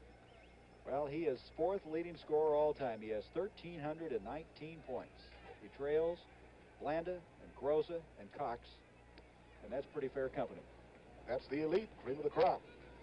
Ready to go now, second half. 14-7. Tampa Bay with the lead. They led 14-0 in the early part of this game as the second half is underway. This is going to be Ragsdale. Ragsdale, the 25, and the young man who was on the injured reserve list all last year from North Carolina A&T returns it out, and Jeff Severson there to make the stop, a 19-yard return. So at the 27-yard line, Tampa Bay has the football. That's a pretty good return. Normally, if you let the ball go into the end zone, you bring it out to the 20. So if you can advance it 20 yards forward, anything beyond the 20-yard line, you got a pretty good return. 7 yards he got that time, a +7. Carter and Ed Williams, the two running backs now behind Gary Huff, who threw the touchdown pass, his third of the year. And this is going to be Carter. Carter advances it to the 30, maybe the 31. Mark Arneson closing in on the play. One thing I've noticed about the Tampa Bay running backs, they all tend to dance a little bit behind the line of scrimmage rather than going ahead and hit the hole that's designed. Arneson is hurt. It looks like he might be holding his arm as he went down on that play. He's up now. And at the 30-yard line, we'll have a delay in the action. Mark Arneson, who's played very steady football this year for the St. Louis Cardinals. At the top of the season, the Cardinals were concerned about their linebacking core, thought that might be one of their weaknesses, but this crew has played very well. We have a change now on a score in that Green Bay, San Francisco game. The Packers now leading 9-7. David Whitehurst hit Rich McGeorge, 8 yards, a touchdown, and they missed a point after. Boy, this is a tough day on those point afters. Houston and Cincinnati game, there was one missed in that. Kurt Allerman, the rookie from Penn State, replaces Arneson at linebacker. Second down, 6 yards to go. Two tight ends are in now for Tampa Bay. Notziger along with Novak, and Huff wants to throw. Morris Owens. So Morris Owens goes out of bounds across the 35-yard line. That's going to be a couple of yards short of the first down. Morris Owens, quite a football player, coming in here with over 30 catches. He's already set a club record. Last year he caught 30. He was a 5th-round draft pick of the Miami Dolphins. Played a couple of games for him. Then he went on the injured reserve and was acquired on waivers. And there's been some pretty good acquisitions by the waiver route of this Tampa Bay team. Tampa has rebuilt his club by the trade and pick it up from the waiver list and along with the draft. Done a good job. 3rd down and 2 now for Tampa Bay.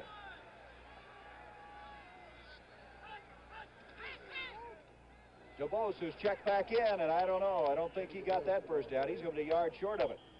So it's going to bring up a 4th down. Good reaction that time by St. Louis. It'll bring up 4th down for Tampa Bay. It's going to be very close here. Watch Dubose. He knows that he has to try to get as much as he can. It's an inside power play, and he tries to roll to get the necessary yardage. And they're going to be very close to it. So 4th down now. Steve Niels is in on that last tackle. And Dave Green, number 4, goes back to kick. Bill Bradley back for the Cardinals. Bradley had a 63-yard kick in that first half. It was not the type of kick he thought he was going to get, but it just kept rolling. Did I say Bradley? I meant Dave Green. That's all right, Gary. We got you right there. Number 4, Dave Green. Here he goes. Kicking away from Bradley. Bradley at the 30-yard line. I tell you, Bradley does a heck of a job returning those kicks as he makes it to the 36-yard line and goes down. That will be a 33-yard kick this time by Green. That was pretty tough to get out of. It was like a mouse in a maze. He was surrounded by orange jerseys, and he got out of there. 14-7 our score. Tampa Bay with the lead. 13:36 to go, 3rd quarter.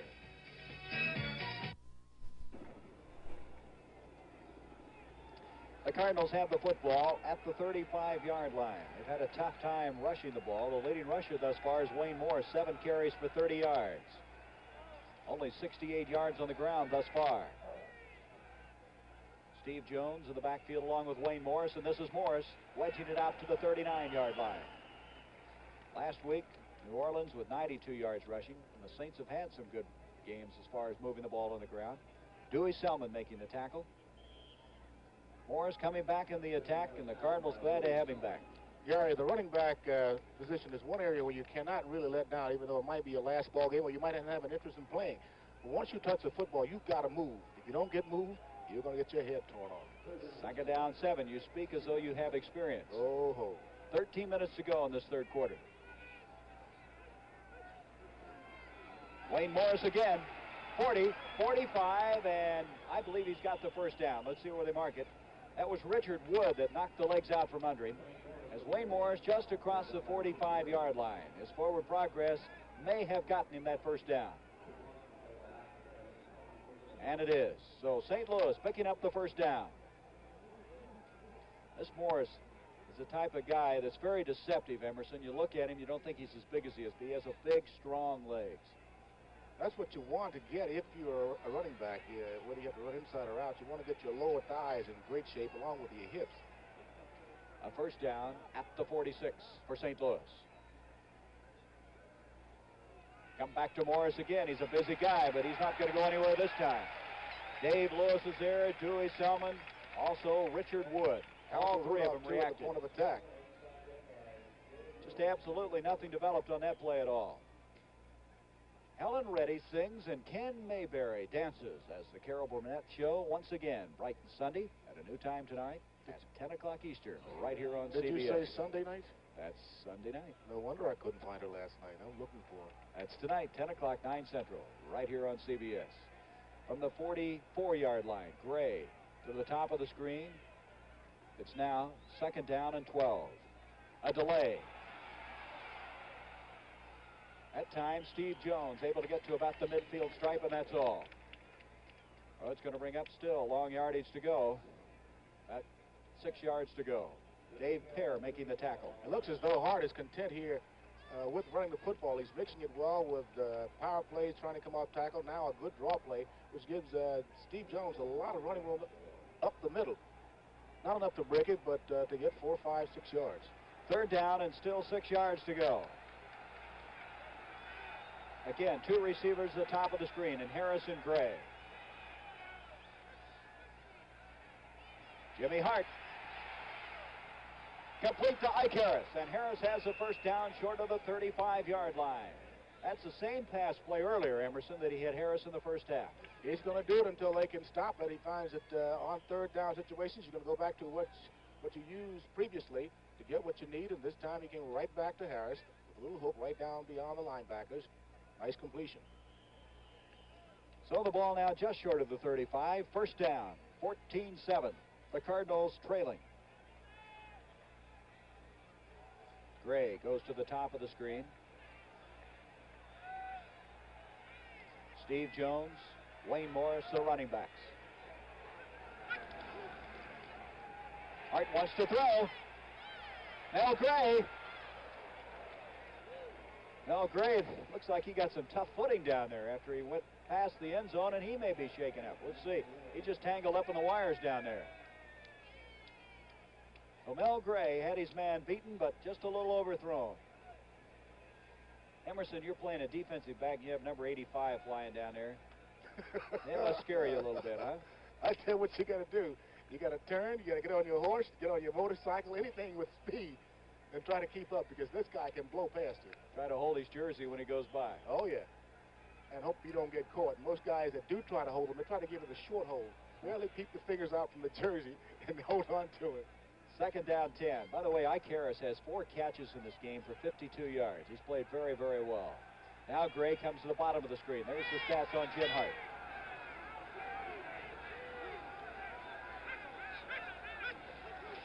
There's the delay to Wayne Morris. And Wayne Morris not going to go too far. So they tried to cross him up on a 2nd and 10. Tampa Bay reacted pretty well, particularly Leroy Selman, 6'3", 260-pounder. He won about every award you could win at Oklahoma.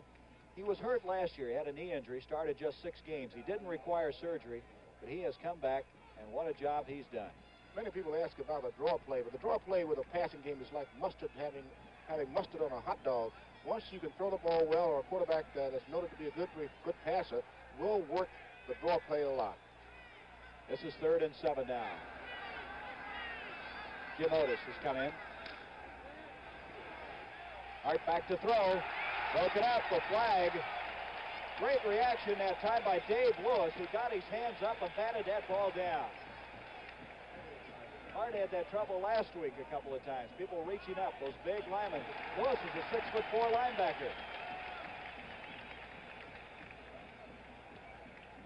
Take a look at it again here. We don't know exactly where the holding comes from, but look at number 54 at the top of the screen. There are a lot of bodies all bunched up there.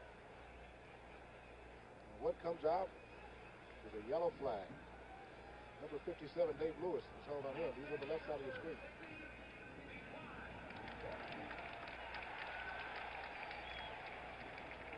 So the holding call going against St. Louis. They're going to decline it, bring it up a 4th down.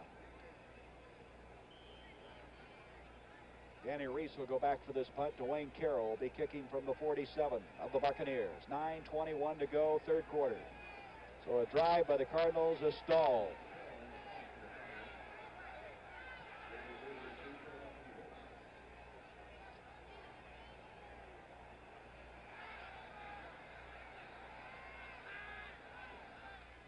Carroll's going to go for the corner. And Carroll's got Ken Stone down there, and Stone downs it on the 1-yard line. Beautiful execution that time between Dwayne Carroll and Ken Stone. You try to practice that kind of thing sometimes. You get your man downfield, get it up high enough, hope that it bounces into one of your defender's hands. Ken Stone last year playing for the Tampa Bay Buccaneers and making a fine play. So Tampa Bay now operating from their own end zone after that fine place punt and recovery by Ken Stone. Lewis Carter in the backfield, joined there by Jimmy DeVos. From the 1-yard line, Gary Huff. He's going to throw on 1st down. Morris Owens. And Connor Allen just got him. Morris Owens, who caught a 61-yard touchdown earlier, almost duplicated that, except it would have been a lot longer. And so from the 1-yard line, they're now at the St. Louis 37-yard line, 63 yards. Gary Huff has done exactly what he should have done. Go back to the thing that has treated you best And that has been Morris on over there on Allen.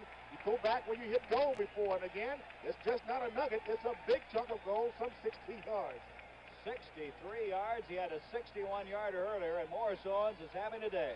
The reason I say that, Gary, athletes should be creatures of habit. Go good habits. Come back to the thing that works for you best. So Tampa Bay wasting no time. Lewis Carter on the pitch out. And Carter is inside the 35-yard line to the 33. Eric Williams, the rookie from USC, over there to make the stop. You know, the passing attack of Tampa Bay has just absolutely been nothing this year. They had thrown, coming into this game, 29 interceptions, only 2 touchdown passes. But here today, they are striking and striking with big gainers. Gary Huff has been their most consistent passer, though. He's 5 of 9 for 155 yards. That's pretty good on 5 completions. Morris Owens to the top of the screen, and Gary Huff having quite a day thus far. He gives up. This is Carter, and Lewis Carter close to the 30-yard line. Tampa Bay with a 14-7 lead. Boy, a touchdown now would really be big, the way that Tampa Bay defense plays. It will put a lot of pressure on the heart attack crew. Just close to the 30-yard line, where it's going to bring up 3rd down. Still 3 yards to go. Isaac Higgins to the top of the screen. Morris Owens comes to the bottom of the screen.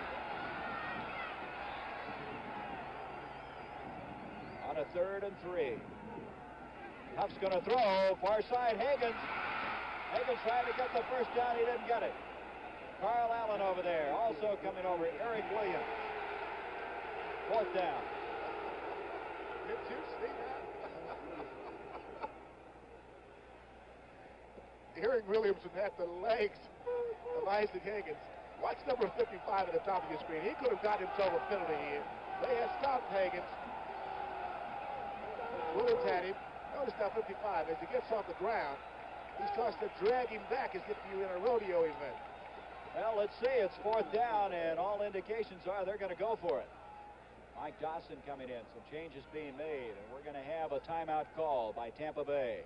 So with 6:27, Gary Huff over visiting with John McKay. I wonder if his hair has gotten any whiter since coming down here to Tampa Bay. It was a long year. I don't know, but there are some great stories here told about John McKay. One being, early in the year, they had the T-shirts dropped McKay in the bay, and last week retrieved McKay. So there's timeout, 6:27, Tampa Bay leading 14-7. On a 4th down, less than a yard to go. Gary Huff is going for it. He completes the pass to DeVos, and he's got the first down. Jimmy DeVos on a very gutty call on a 4th down and a yard to go. Catches a pass from Gary Huff. And Emerson Boozer, Gary Huff is having quite a day. It's got to make him feel happy along with his fans. You don't expect Gary Huff or the Tampa Bay Buccaneers to be moving like this against the Cardinals, but they are. A call against all odds here. Tampa Bay just don't do this kind of thing, but yet there they are. 4th and 1, and they get it. Ed Williams down, Lewis Carter coming into the backfield. At the 12-yard line, 1st down, Tampa Bay. They lead 14-7. Higgins goes to the top of the screen now. In motion comes Carter. There's a give now to Ed Williams, and Williams gets to the 10-yard line for a gain of 2. Tim Carney, Eric Williams combining on the tackle. I can't believe the way this Tampa Bay team is playing today that they had to go this long to pick up their first win of last week. They had scared the Dickens the daylight out of a number of teams around the league. Detroit being one, the New York Giants being the other. They barely got away from this play. Well, this crowd is fired up, aren't they? Just short of the 10-yard line now. 2nd down, 8 yards to go. They can pick up a 1st and goal at the 2-yard line. Morris Owens to the top of the screen. Gary Huff is looking his way. Owens couldn't get it to him. And Owens is ducked now as Tim Carney lets him noise around. They just call it an awareness check. And the crowd here reacting. I just saw a shot of John McKay on the sideline. He had his dark sunshades on, and he would think that he'd put them on because the sun is shining in his eyes, but I don't think he wants you to see the glee in his eyes, this club being on top. Well, Gary Huff now 7 of 12 for 173 yards. Owens has caught 4 of those for 140 yards. 5 defensive backs now have come in for St. Louis. as we come to a 3rd and 8. McKay and Owens, the wide receivers.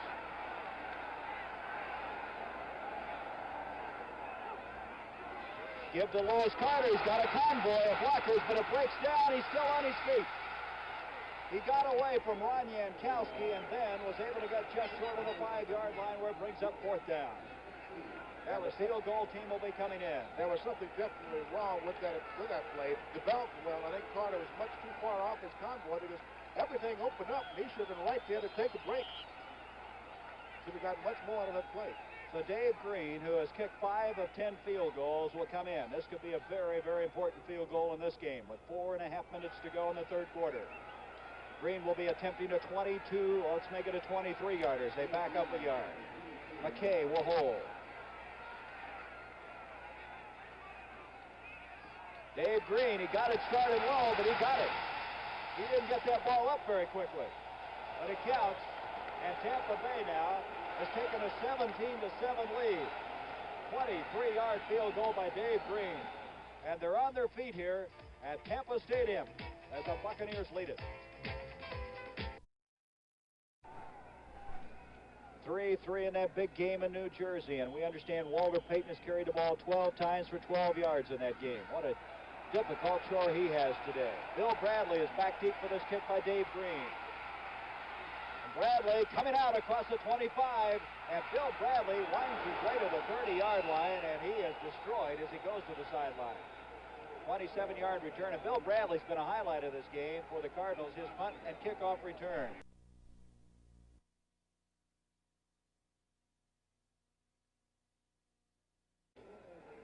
About 6 feet under. 17-7 our score after a 23-yard field goal by Dave Green. Mel Gray, along with Ike Harris, flanked to the top of the screen. Jones, Morris, the running backs behind Jim Hart from the 30-yard line. On 1st down, Hart wasting no time. This is J.V. Kane. And I'll tell you, their coverage was excellent by Jarris White. It looked like Emerson, he wanted to go the other side, but he had to pull the ball back in and try to get something to the near sideline. More importantly, for a quarterback to stand back there that long, looking to the left side, not pumping immediately, but he looked downfield, set back, pumped once to his left, looked over to his right, waited a second, then released the football. Great protection up front by the Cardinals. So that'll bring up a 2nd and 10 from the 30-yard line. 3:57 remaining in this 3rd quarter, and Tampa Bay, I'm sure anybody looking at this score throughout the National Football League is shocking people. Last week, somebody might think they could beat New Orleans, but here the Cardinals trail 17-7. So a young man downstairs before the ball game had a jersey on saying, "Look out, Super Bowl, here we come." He didn't tell me what year, though. I'll tell you what, they could really build for next year if they could win today. Gray and Harris to the top of the screen on a 2nd and 10 for the Cardinals. The give to Steve Jones. Jones breaks out across the 40. And Steve Jones has a 1st down as he's to the 48-yard line. Steve Jones has had some leg injuries this year, but he has been a very, very efficient back for the St. Louis Cardinals as Selman makes the tackle. Look at it here. It's a power play. Takes his lead guard, turns up, he gets a good block in there. And now just couldn't stretch it out. You know, Jones last year rushed for 451 yards. He had only 43 yards coming into this game. If you look at the Cardinals rushing, they're about 700 yards short of last year's output coming into this game. 1st down from the 48. Wayne Morris, and Morris gets into Tampa Bay territory, and that's all, the 49-yard line. Dave Lewis, Council Rudolph, Dewey Selman, to name a few. So it'll bring up a 2nd down. 2 hard-earned yards for number 24, a 5th-round draft pick a year ago. There's Dave Pear. They tell me that Pear and Selman never give up. They'll come from behind, they'll catch you, they'll never give up on any particular play. Look at the hair coming out from under his helmet. He's a little scary down there. It's just looking, wow. 2nd down, a long 7 to go. A delay to Morris. And Morris across the 45. Good job. That play worked earlier in the 1st half as Richard Wood tripped him up. And we come to a 3rd down. 3rd down and still 2 yards to go. Green Bay leading San Francisco. Second quarter, 16-7. Willie Buchanan picked off one and with 29 yards for a touchdown. Some big games. They played 14 weeks and it's taken every week to decide who's going where. Mel Gray and Harris to the bottom of the screen. There's your down and distance, 3rd and 2.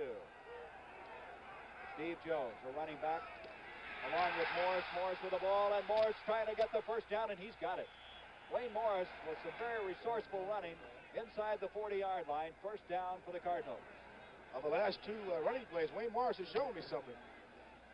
Nice little slide on the other side, and now really digging here, coming out of the backfield where it appears as though he would have been trapped to get the first down. Showing me a lot.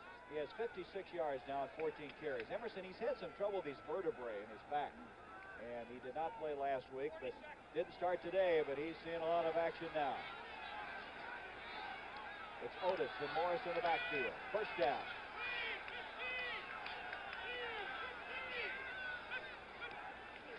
Hart to Otis. Otis going to get about 4 yards. Looks like he might have 5, and Cotney came up there. They think Cotney's one of the hardest hitting safeties in the NFL. A young safety coming along strong, but that offensive line of the Cardinals showed me a lot that time. They cut down the whole right side of the Tampa Bay's defensive unit between Penny and Young. They wiped that thing out. There's Deerdorf with that special mask that he has since he broke his jaw. He had his jaws unwired this week, but had to have them wired up again for today's game. And then eventually he'll have them all taken off. He's lost 41 pounds since he had his jaws wired. That's a tough way to lose weight. Second down, 7. Morris. And Wayne Morris close to the 30, and Wayne Morris now a workman-like back. Dave Lewis making the stop for Tampa Bay. Again, Young and Dober out front. Young being the lead guard for Morris. Turned the thing up. Got pretty good yardage on it. Well, they're going with their strength right now, Emerson, and that's behind that offensive line considered by many to be the best in professional football. As the third quarter now has come to a close. That's the end of the third quarter with the score. Tampa Bay 17, St. Louis 7. We now pause for a word from your local station.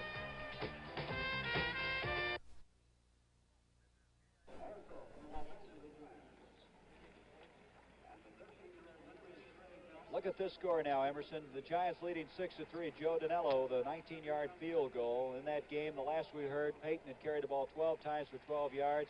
Chicago loses. The Redskins are in. I understand that the weather is so bad there, Walter Payton needs some ice skates to move around. And also another score, and boy, this is a peculiar game. Houston leading Cincinnati 15-6. Just a moment ago, Ken Anderson was sacked in the end zone for a safety.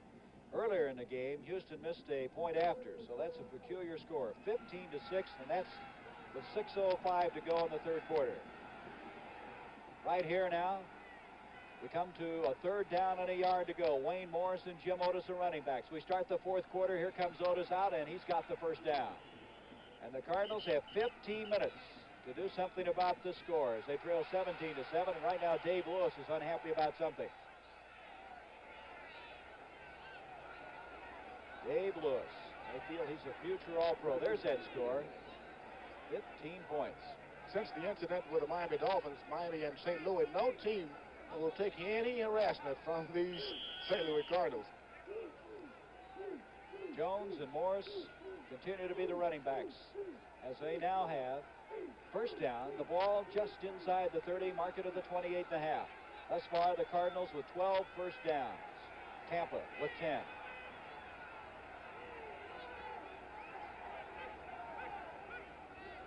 Steve Jones. Jones cuts it up. Beautiful piece of running as he's just close to the 20-yard line. Leroy Selman got him. And it didn't look to me like he had that kind of running room, but he knifed through there. I like what Steve Jones did. He saw that he had an opening. He turned it up. Now watch some of the Tampa Bay linemen try to reach at him with an arm. A good running back should never allow himself to be tackled by a set of arms. Take those arms with you, get on upfield, and that's exactly what Steve Jones did. Both attempted tackles. Tacklers were trying to use their arms or their hands, and you can't do it to a good back in any league. Pickup of 8 yards, 2nd and 2. Gray to the bottom of the screen, Harris to the top. Just short of the 20-yard line. The Cardinals are going to have to start to make their move as we're just starting the fourth quarter. Wayne Morris, and Morris is tripped up. His forward progress will be short of that first down. That was Counsel Rudolph that cut him down. Counsel, of course, coming from the Cardinals in a veteran allocation draft. They feel he's the most underrated defensive lineman on the team. He had 6.5 sacks as you look at Wayne Morris. Well, they're going to give him yardage across the 20, but it's still going to be short of that first down. They got a yard to go yet.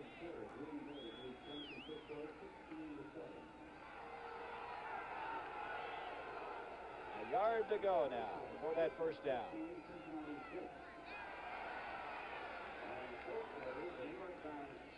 Cardinals with a 7-6 record coming in here. They'd like to win this one, have the winning season. Mel Gray to the bottom of the screen. Third down, a yard to go. Give to Morris. Did he get it? It looks like with second effort he fell forward. Again, Morris just on determination, Emerson, getting what might be a first down. That might be what's wrong with his back, too. Notice that as he got tangled up there a bit, he turned his back leaning forward. You can't protect yourself when you know that you need the first down, and that he did. He just turned everything loose and let it all hang out. They're going to measure to see if he got it. If he didn't, we're going to have a fourth down coming up.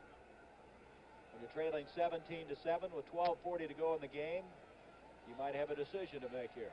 I like what he did. He didn't get it, I don't believe, did he? Boy, he did not. He said everything after it, though. He will never be accused of not trying. All right, what's Don Coryell going to do now? You're trailing 17-7. Do you kick the field goal now and try to come back and get the touchdown later, or do you go for all of it right now? I'd say go for broke. And they're making no indication of doing anything but that right now. Still quite a bit of time, 12:40 remaining. They parked the ball just inside the 19, and there's Don Coryell. See the intensity of this guy, a very emotional guy. He regrets that some of the things came public that he said, but he doesn't deny any of it that he said. Here we go, fourth down inches.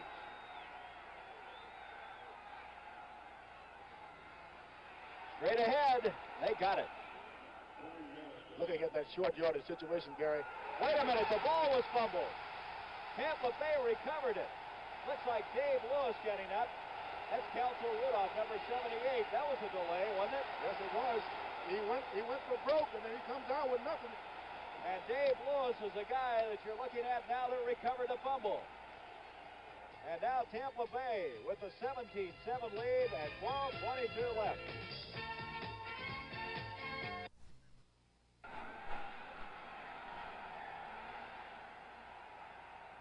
All right, first down after the fumble recovery for the Tampa Bay Buccaneers. A major break in this game. Dave Lewis pouncing on it. This is Lewis Carter with the football, and he's wrapped up immediately. Good reaction that time.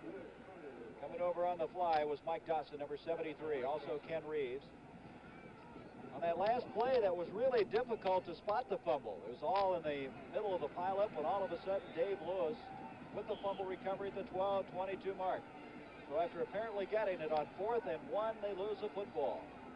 It's kind of tough when you go into a stack like that, a short yardage situation. You got the football. You really want to cover it up because when you go in there, they give you a real thrashing right quick, trying to find the football. Loss of a yard on that last play. Second down, 11. Jimmy DeBose in the backfield now, joined there by Lewis Carter. This is DeBose. And DeBose getting some yardage, coming out close to the 25-yard line. Oh, this crowd right now is fired up. They are reacting to every development right now. Well, you got to figure if they'd win today, it'd be the first victory ever here in Tampa Stadium. Their other win coming on the road in the Superdome. What I like about these Cardinals, they go along, they'll play, they look like they're dead, not moving, all of a sudden they come alive, especially in the fourth quarter. Plenty of time, 11 minutes, 9 seconds. This Sunday, Emerson, to remind everybody, 12:30, the Buffalo Braves against the Cleveland Cavaliers. The NBA on CBS. Gary Huff has Carter as approaches his running backs. Lewis Carter, the second man, and he's going nowhere. Back to the 25, and that's all. So now, Tampa Bay is going to have to get rid of the football. Still time remaining, 10:42 left in this fourth quarter of play. Dave Green will come in on 4th down to kick. Bill Bradley will go back.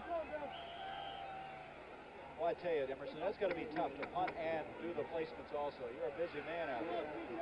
See very few teams do that. I tell you what happens, too. This guy knocks somebody out of another job. A punter along with a kicker. He's both, so one man loses the job. It helps Tampa Bay by picking up another man. Here's Green kicking now on 4th down and 3.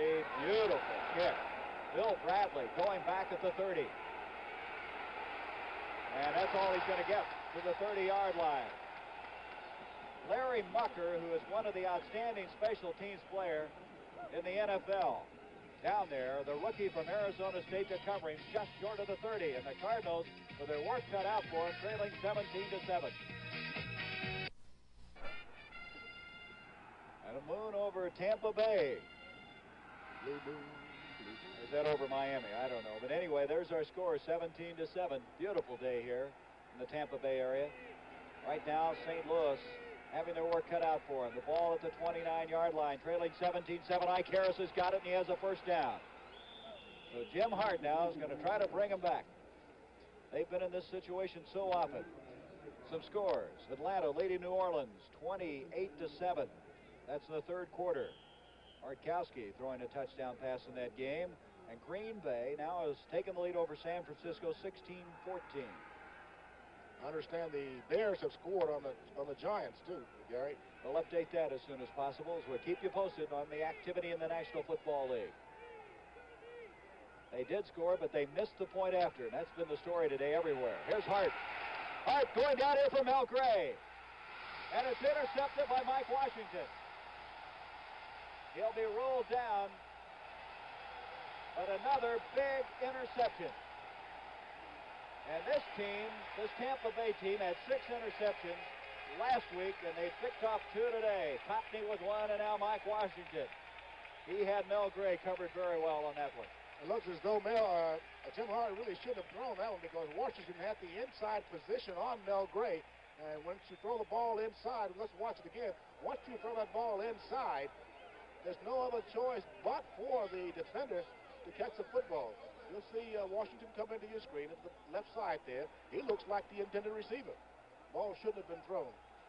Well, Mike Washington now has 5 interceptions this year. The ball at the 9-yard line. Tampa Bay with Williams in the backfield. Joined there by Carter, and this is Ed Williams. He fumbles the ball, but he got on it. At the 7-yard line, he just couldn't get that ball tucked away.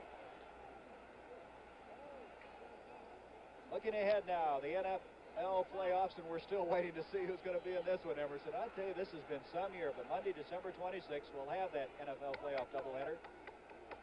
4 teams starting all the activity, and then will be followed by the NFC Championship game on January 1st in the Super Bowl. Right now, it could be Washington, L.A., Dallas, and Minnesota. Lewis Carter and Jimmy DeBose in the backfield from the 7-yard line. This is DeBose, and he's going to get to the 9, and that's all. So 2nd and 12. He gets back to about the original line of scrimmage, so it's 3rd and 10. The Giants have fallen behind. Chicago leading 9-6. They hang on. It'll be the Bears going into the playoffs instead of the Redskins. Is that true? Ed's so mixed up, I can't follow with him. That's right. If Chicago wins, they are in. Chicago, Minnesota. Ooh. Right now we have 3rd down and virtually 10 yards to go. 5 defensive backs in now. John McKay split to the top of the screen. Morris Owens to the bottom. Here comes DeBose. Tampa Bay being very conservative. And on the 3rd down and let's say 9, they don't get it. It brings up 4th down, and the Cardinals are going to get the ball. Bob Giblin coming up to make the stop. So, St. Louis, who fumbled away a golden opportunity moments ago, got to get it back. Bill Bradley will go back for the kick from Dave Green. The point I was making earlier about Dave Green, if you get a guy that can punt and do your field goal kicking, that means that you can carry an extra man on your roster. You might need a 3rd quarterback, or you might need an extra defensive lineman. Having a guy like Green can afford a team the opportunity to pick up another man. But it's such an age of specialization. You wonder if anybody is capable of doing that. But he's trying it. Of course, the injured Alan Levis what precipitated it. Here's the kick. He's been hit. We're going to have a roughing the kicker. Bill Bradley dropped at the 40. But roughing the kicker is coming up Dave Green was really pelted inside the 5-yard line. I don't think he should get an Oscar, but certainly an Emmy or just recognition, because it was not that big of a hit. Something went around the leg. You be the judge. Look at it again. They're after it, but not a big hit. Right on the rump. And that's about it. He turns flips. You're absolutely right. That's a great job of acting down there. Automatic first down now for the Tampa Bay Buccaneers at the 7:10 mark. You picked that one out. You didn't do that, did you? You never put on an act out there, did you? Oh, yeah, especially if I held somebody. Personal foul, running into the kicker, number 23. First down. Actually, I think it was 74, Patulski, who hit him first, and then 23 would be Ken Stone, who fell at his feet. Gary just been handed a note here. Walter Payton now has 14 yards and 13 carries. Isn't that incredible? Well, they were on his case today. Well, of course, they had the bad weather in the New York area. Williams, Carter, the running backs. First down now. The ball at the 18-yard line. This is Lewis Carter. And Carter is cut down. A fine play by Ken Reeves, a veteran safety. Help from Eric Williams. But it was Kenny Reeves. Did a good job, and now a discussion going on again. Frustrated Cardinal football team in Tampa Bay is fired up as Mike Dawson and Darrell Carlton having some things to say to each other. St. Louis is beginning to play very well up and down that defensive front and linebacking core. They're stringing things out, not really giving it an opening. But it's the turnovers. It's been the interception by Washington, the fumble. And Don Coryell looking on, wondering if they're going to get the football with enough time to do something about this decision. They're trailing now 17-7. DeBose, Carter, the running backs. This is Jimmy DeBose. 25. Kenny Reeves got him. And he's apparently short of that first down. Let's see. It's going to be very close. You can hear DeBose. Boy, they really get on him when he starts running. Very popular football player here in Tampa Bay. The big fellow really started to roll there. He's carried the ball 18 times now, Emerson, 49 yards. The Fiesta Bowl from Phoenix. Penn State and Arizona State, Sunday, December 25th at 3 o'clock Eastern Time. That'll be followed by the Sun Bowl on December 31st on a Saturday. That's Stanford against LSU.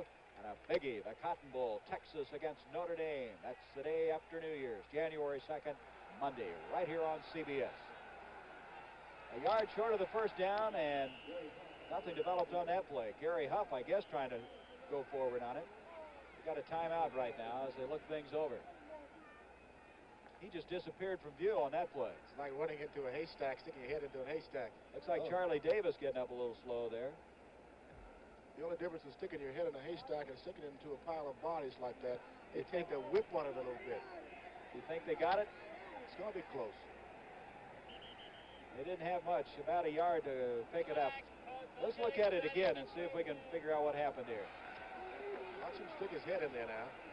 Number 55, Williams, there. I know he starts to put a little pounding on that head. You can't see the right arm, but you can bet it's working down below.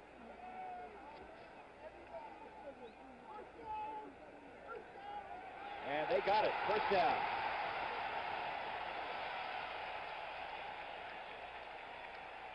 First down for Tampa Bay at the 28-yard line. 5:19 remaining in the game. Time now starting to become very important here in the fourth quarter. The Cardinals have tightened up. They're getting very stingy on that defensive yardage given up, but they've got to turn the ball over, create some kind of turnover, be it a fumble or an interception. Slow coming out of the huddle now as we go inside 5 minutes. A 10-point lead. DeBose and Carter, the running backs. This is DeBose again. Across the 30 to the 31-yard line. Pick up of a couple of yards. It'll bring up second down. Let's make it 3, 2nd and 7. John McKay comes into the huddle. They send the play information through. 95 yards rushing now for Tampa Bay. The Cardinals with 138. Second down. There you see it, 6 yards to go. DeBose again, and this time he's hit hard. Charlie Davis got there first. Might have gotten another yard, and already we come to a third down again. 4 minutes remaining. Atlanta leading in the fourth quarter over New Orleans, 35-7. Bartkowski with yet another touchdown pass. The Atlanta team's played good defense, Emerson, but their offense is going. Would you think that Strand might be in trouble down there? Well, I don't know. At the 32.5-yard line. Third down, still 5 yards to go for Tampa Bay. Give to Lewis Carter. He's not going to get anything this time, and it's going to bring up a fourth down. So the Cardinal defense reacts well again. It's been the big plays in this game. The 61-yard touchdown pass and a 63-yard completion that set up a field goal that has hurt St. Louis today, plus their own turnovers offensively. So the ball is at the 34-yard line, and St. Louis now has called a timeout. On a fourth down, they call a timeout, and Dave Green will get ready to kick for Tampa Bay. How many times have you seen the Cardinals do this? They get the ball back with minutes to go in the ball game, and whammo, before you know it, they're on top. The 2-minute warning now has been executed in New Jersey in that game between the New York Giants and Chicago Bears, and the Bears have a 9-6 lead. By the way, that go-ahead touchdown was scored by rookie Robin Earl, 5 yards out. They had the point after blocked, and that point after still could be important in that game. Yes, it could. And there you see Tampa Bay, Jim Hart on the sideline. Jim this year came in with a total of 13 touchdown passes. That's 5 below what he threw a year ago. As Bill Bradley goes back for this anticipated punt from Dave Green. 3:12 left in the game.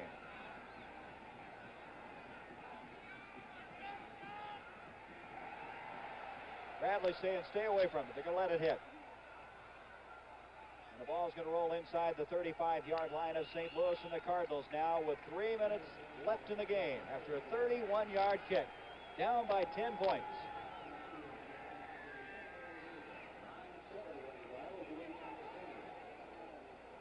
Cardinals came in here with a 3-game losing streak.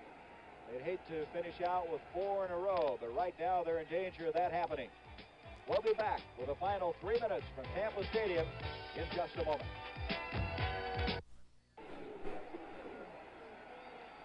Jim Hart with his team down by 10 points.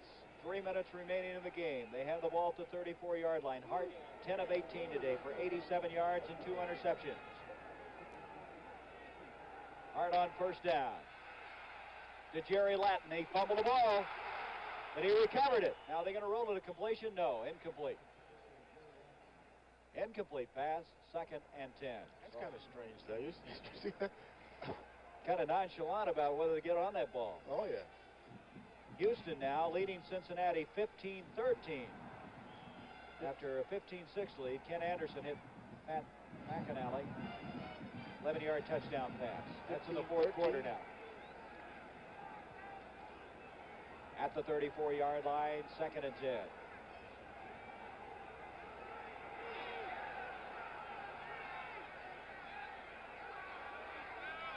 Hard to throw again. Protection is there.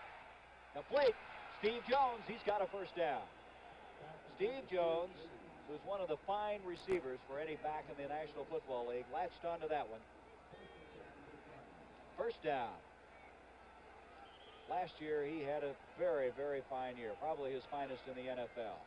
Tampa Bay wasting as much time as they can. They stop the clock until they get back to their defensive spots. 2:36 left. There's your timeouts remaining. Hart again. Jones again. And this time, not going to get anything. They're going to lose some yardage. Back to the 45-yard line. Beautiful coverage that time by Dave Lewis. Also coming up is Jarris White. So the loss will be back inside the 45 to the 44. They lose 3 yards on that play. 2nd down, 13. 2:27 remaining. This is one football team you just don't want to get behind. They are tough. Tampa Bay will battle you for everything. They gave up only 20 or more points 4 times throughout the entire season. Look at Dave Kerr when he lines up. I mean, he is right on the helmet of Tom Banks, isn't he? He's breathing for Banks. He lets him. Back to throw hard again. Mel Gray. What a defensive play that time. Coming over was Cotney.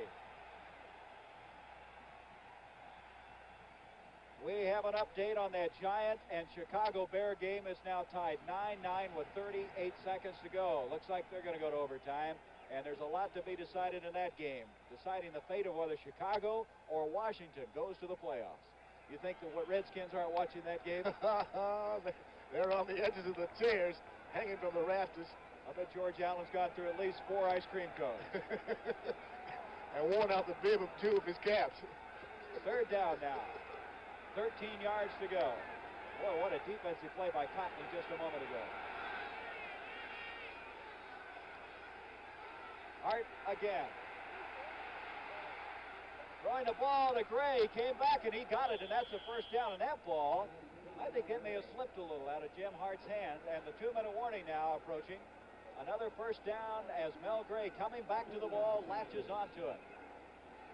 First down at the 38-yard line. A 2-minute warning is here. So with 2 minutes left at Tampa Stadium, the Tampa Bay Buccaneers close to winning their second straight game.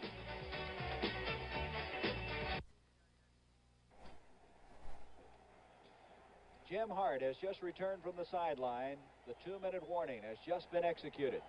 It's a first down for the Cardinals at the 38-yard line of Tampa Bay. A 10-point lead by the Buccaneers.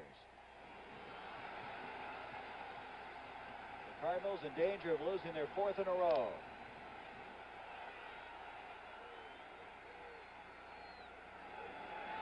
Hart on first down. Beautiful protection. Icarus. And Icarus to the 15. Spins his way inside the 10. Icarus having one of his best days. And he's inside the 10-yard line. First and goal, St. Louis. 1:45. You see it as they stop the clock. Icarus had 4 catches prior to that one. He's made some big catches. St. Louis now, they score here. You know what's going to happen after that. They're going to have an onside kick. So this thing is not over yet. Sometimes I wonder if Coryell could hide the clock from his players and tell them there's 2 minutes to go in a ball game. They start moving the football. On the CBS Sports Spectacular next Saturday at 4:30, we'll have the World's Professional Skateboard Speed Championships. Taped earlier in Akron, Ohio, we'll have 3 categories: the giant slalom, standing board, and the skate carts. And then that'll be followed by the European Figure Skating Championships that were taped last year in Helsinki, Finland. The top Olympians, emerging young stars. Next Saturday, 4:30 Eastern Time, the CBS Sports Spectacular. Jim Hart in this game has completed. Thus far, we'll check him. Harris has caught 5 passes for 82 yards. Jim Hart has been very busy on this last drive. He has hit 13 of 24 passes for 147 yards. So he has mounted the yardage up. But it's been the turnovers. First a fumble, an interception, and a roughing the kicker that's kept the Cardinals out of the end zone in this 4th quarter. First down. First and goal at the 9.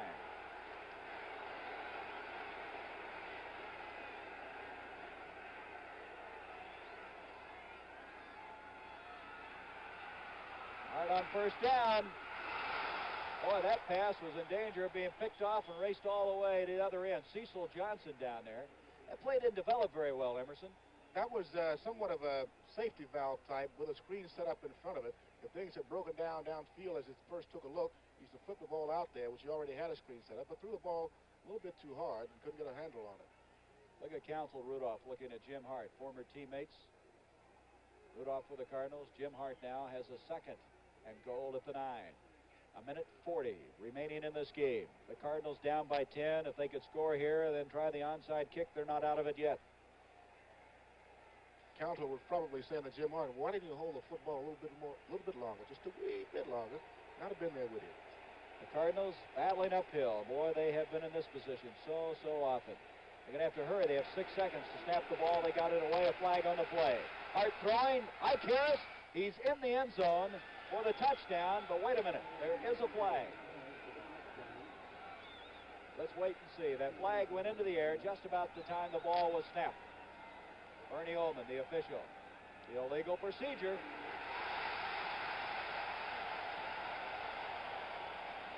Oh, boy. What a frustrating afternoon this has been for the Cardinals. For that matter, a frustrating season. So the 5-yard penalty, back to the 14, and let's listen. Number 70, offense. Number 60, full start. That's Roger Finney, your old teammate, Emerson. I think he's getting a little bit jittery. He's got Leroy on his nose, and he'll make you jump sometimes. You got to sit there steady in the boat. A final score: Philadelphia won their 5th game of the year, shutting out the Jets 27-0. 27-0.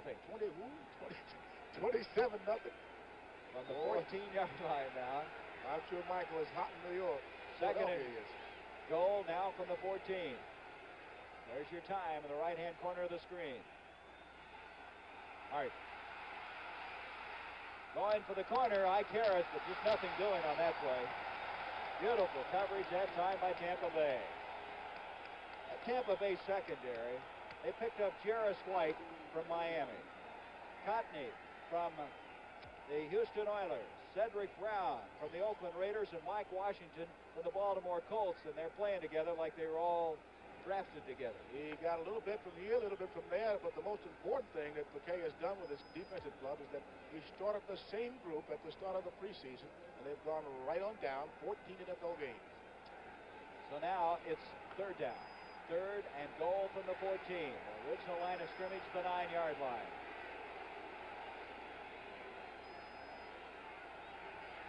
Hart back again. Over the middle, this is Jerry Latin, and Latin fumbles the ball in the end zone.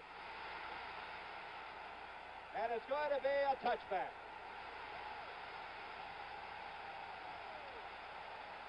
I want to say something right now. That just kind of caps this entire year as far as St. Louis Cardinal fans are concerned. It's got to be disheartening to the Cardinals. Jerry Latin fumbles in the end zone. It's going to come out to the 20. The Buccaneers have the ball.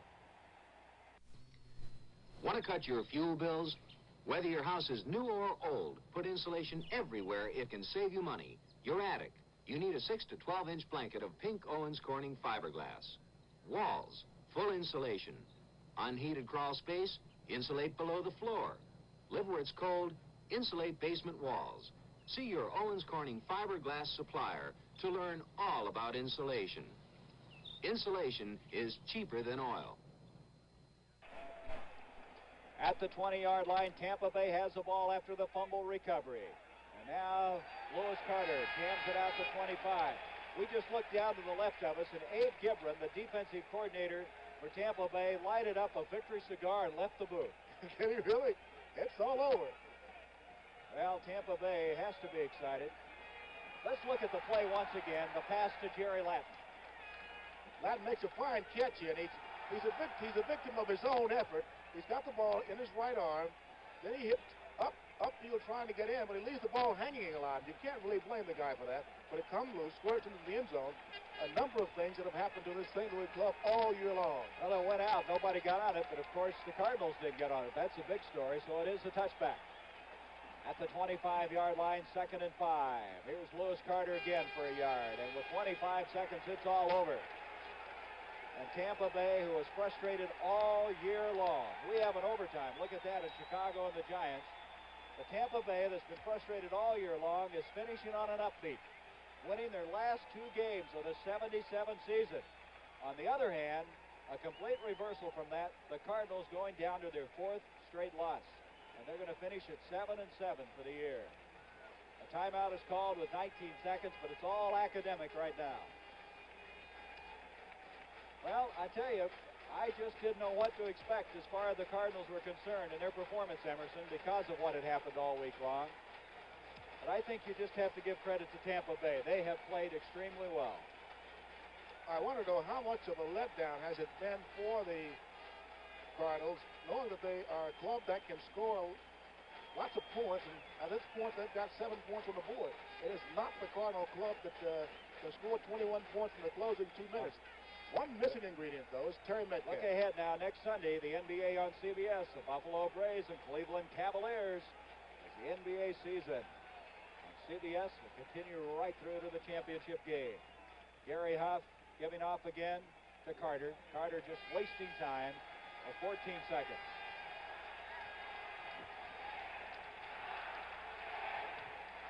And this place is going up for grabs right now. They're counting down the time.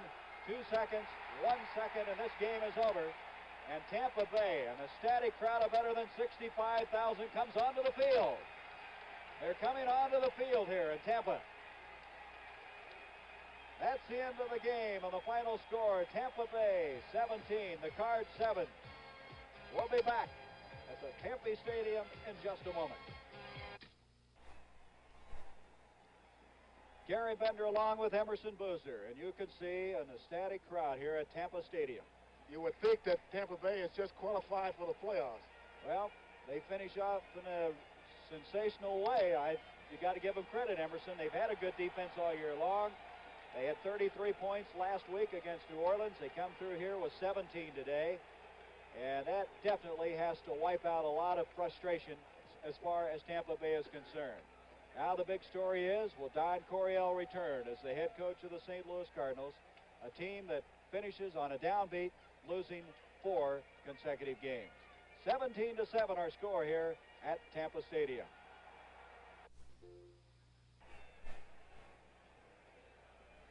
Well, they're tearing down the goalposts here in Tampa Stadium. The first victory ever for the Tampa Bay Buccaneers in Tampa Stadium. 17-7 win over the St. Louis Cardinals. Now let's go to CBS Sports Control in New York.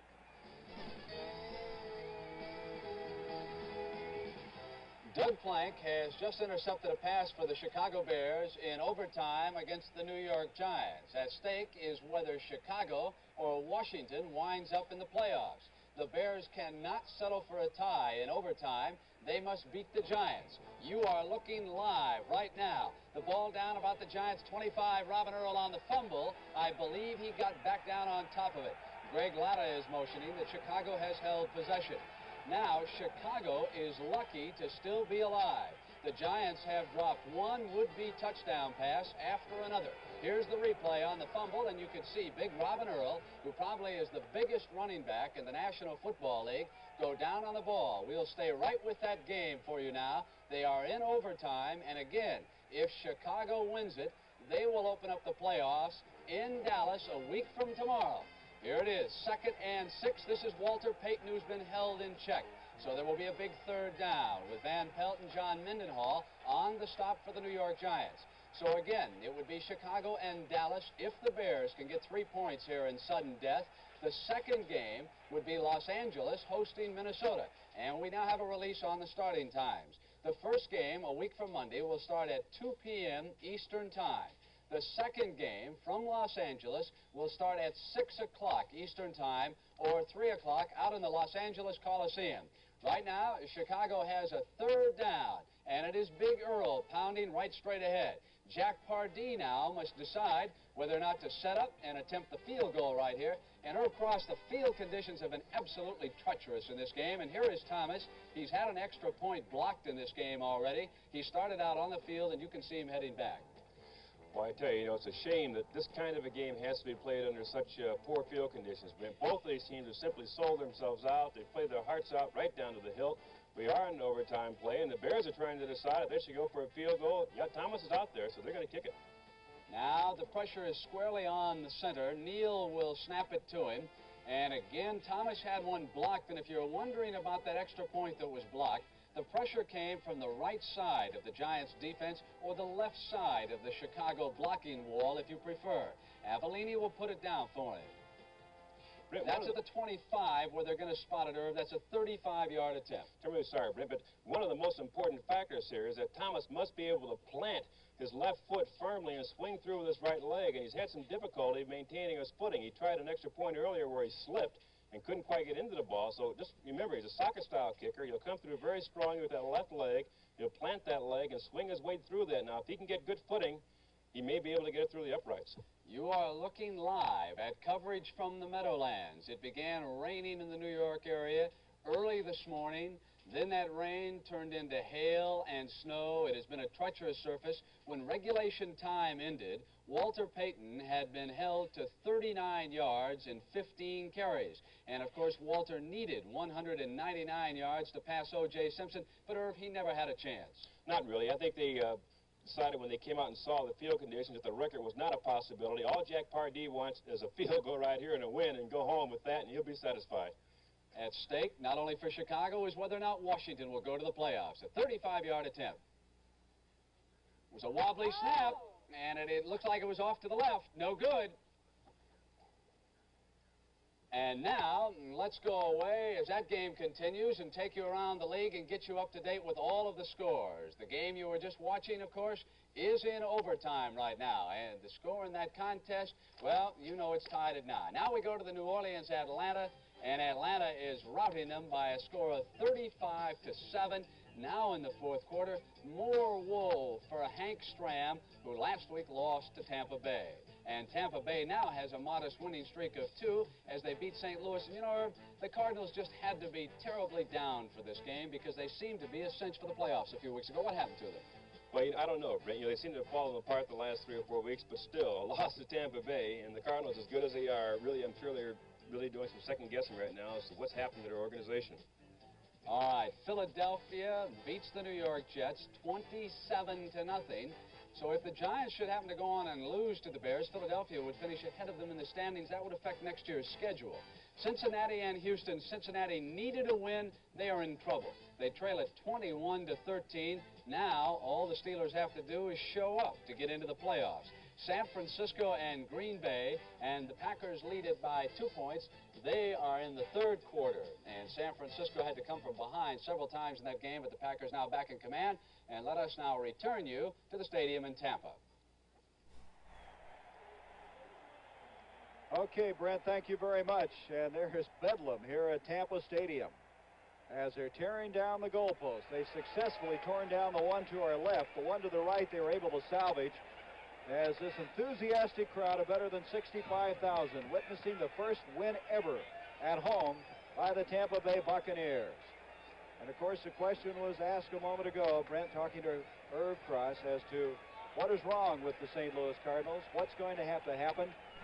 As you probably are very much aware, Don Coryell making some statements that he was unhappy with the organization and some of the things that are occurring. Did not deny making the statements, but said he was a fool to make them publicly. He had 4 opportunities at a recent quarterback club banquet that was held in St. Louis to soften his stand and say he would be back, but he did not take that opportunity to do so. His contract does run through 1980, and Bill Bidwell indicated to me that he would meet with Don Coryell this week, but he would like to meet maybe a couple of days away so that the emotions of the game, the emotions of the season might subside, and they could have a very factual discussion and decide if, in fact, he's going to return as coach of the Cardinals. There's so many things, Emerson, involved in this. It's, as always, in a situation like that, not a cut-and-dried matter. It's not a simple thing. It's a very complicated and complex decision that Coach Coryell and Bill Bidwell will have to make, and that decision will be forthcoming in the next few days.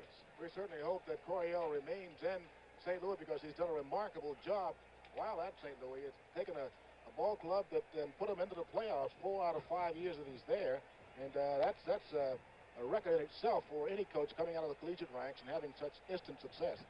Well, there's been so many things pointed out by Coach Coryell. He pointed out that he wanted to have more say in the draft, that he wanted to have some of the players have their salaries negotiated, more money. Terry Metcalf has indicated, if possible, he would like to return to St. Louis next year. Of course, Metcalf being hurt early in this game. But I think one thing that has to be pointed out about this St. Louis football team is that offensively they've always been a very good team. But defensively, they have the last 4 weeks not been able to get the job done. Coach Coryell made a statement that he felt that only 2 of the starting 11 could play for the New York Giants. The defensive team came out this week in practice wearing New York Giants stickers on their helmets. And there's been a lot of discussion that went up to Roger Worley and said, Roger, we know you're one of those players that can start for New York, but who's the other one? I tell you what, the New York Giants don't really have a bad defensive unit. Matter of fact, they have probably one of the top defensive young lines in the business, along with the linebacking core. But that's not here to there. The Cardinals started the early part of the year concerned about their offense. Really hadn't scored that many points, Gary. 17-7. They're dancing with joy here in Tampa Bay.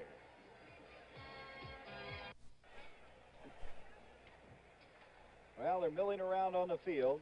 17-7 our final score. This was a game which started out with the Cardinals moving the ball, only to throw the interception, with Cotney coming up with the first of two for Tampa Bay today. And then the Tampa Bay Buccaneers moving the ball 63 yards in 14 plays, scoring on a 1-yard smash by Lewis Carter. They led 7-0 after one quarter. And then the Cardinals at the start of the second quarter had a 4th and 1, did not convert on it. And Tampa Bay then struck in a hurry as Gary Huff tossed his third touchdown pass of the year, a 61-yarder to Morris Owens. The point after made it 14-0. And then just before the end of the first half, the Cardinals went on a 63-yard drive of their own. Wayne Morris going over from 3 yards out at halftime, 14-7. And then in the third quarter, it was Huff again to Owens for 63 yards, which set up a 23-yard field goal by Dave Green at 4:17 to make it 17-7. And then the Cardinals fumbled the ball. They threw an interception to Mike Washington. They roughed the kicker and fumbled in the end zone in the fourth quarter. As Emerson, they had 4 opportunities and 4 turnovers in that fourth quarter. Well, those are the things that hurt them, turning the ball over. If you have that many mistakes, you might as well say, here's the ball game. But unfortunately, you can't do it that way. You play out the remaining portion of your time. But it was errors that hurt them. They're a much better club than a seven-point offensive unit and giving up 17 points. You're holding them down low enough to win the ball game, but on the other side of the line, you've got to score 17 or more points. So Tampa Bay, and boy, what an excited group this is. A crowd officially of 66,902 on hand for this game. They applauded when the team came on the field, and likewise, the players applauded the fans, as they are very much aware of the support that they have gotten in 2 years, which has produced 2 wins, 2 of which have come in the last 2 weeks. Our producer for today's telecast, David Fox. Directed by Chris Erskine.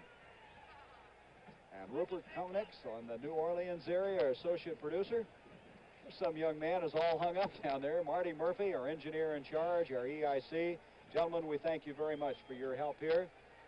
A game, the most interesting game, an exciting game as far as Tampa Bay fans are concerned, but a very disappointing and bitter conclusion to the 1977 season as far as the Cardinals are concerned.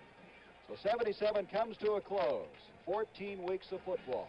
The Cardinals went 1-3 in the early, and then won 6 in a row and lost 4 in a row. The CBS Sports Spectacular coming up next week at 4:30. As we're going to have some outstanding action. We'll have the World Professional Skateboard Speed Championships and the European Figure Skating Championship.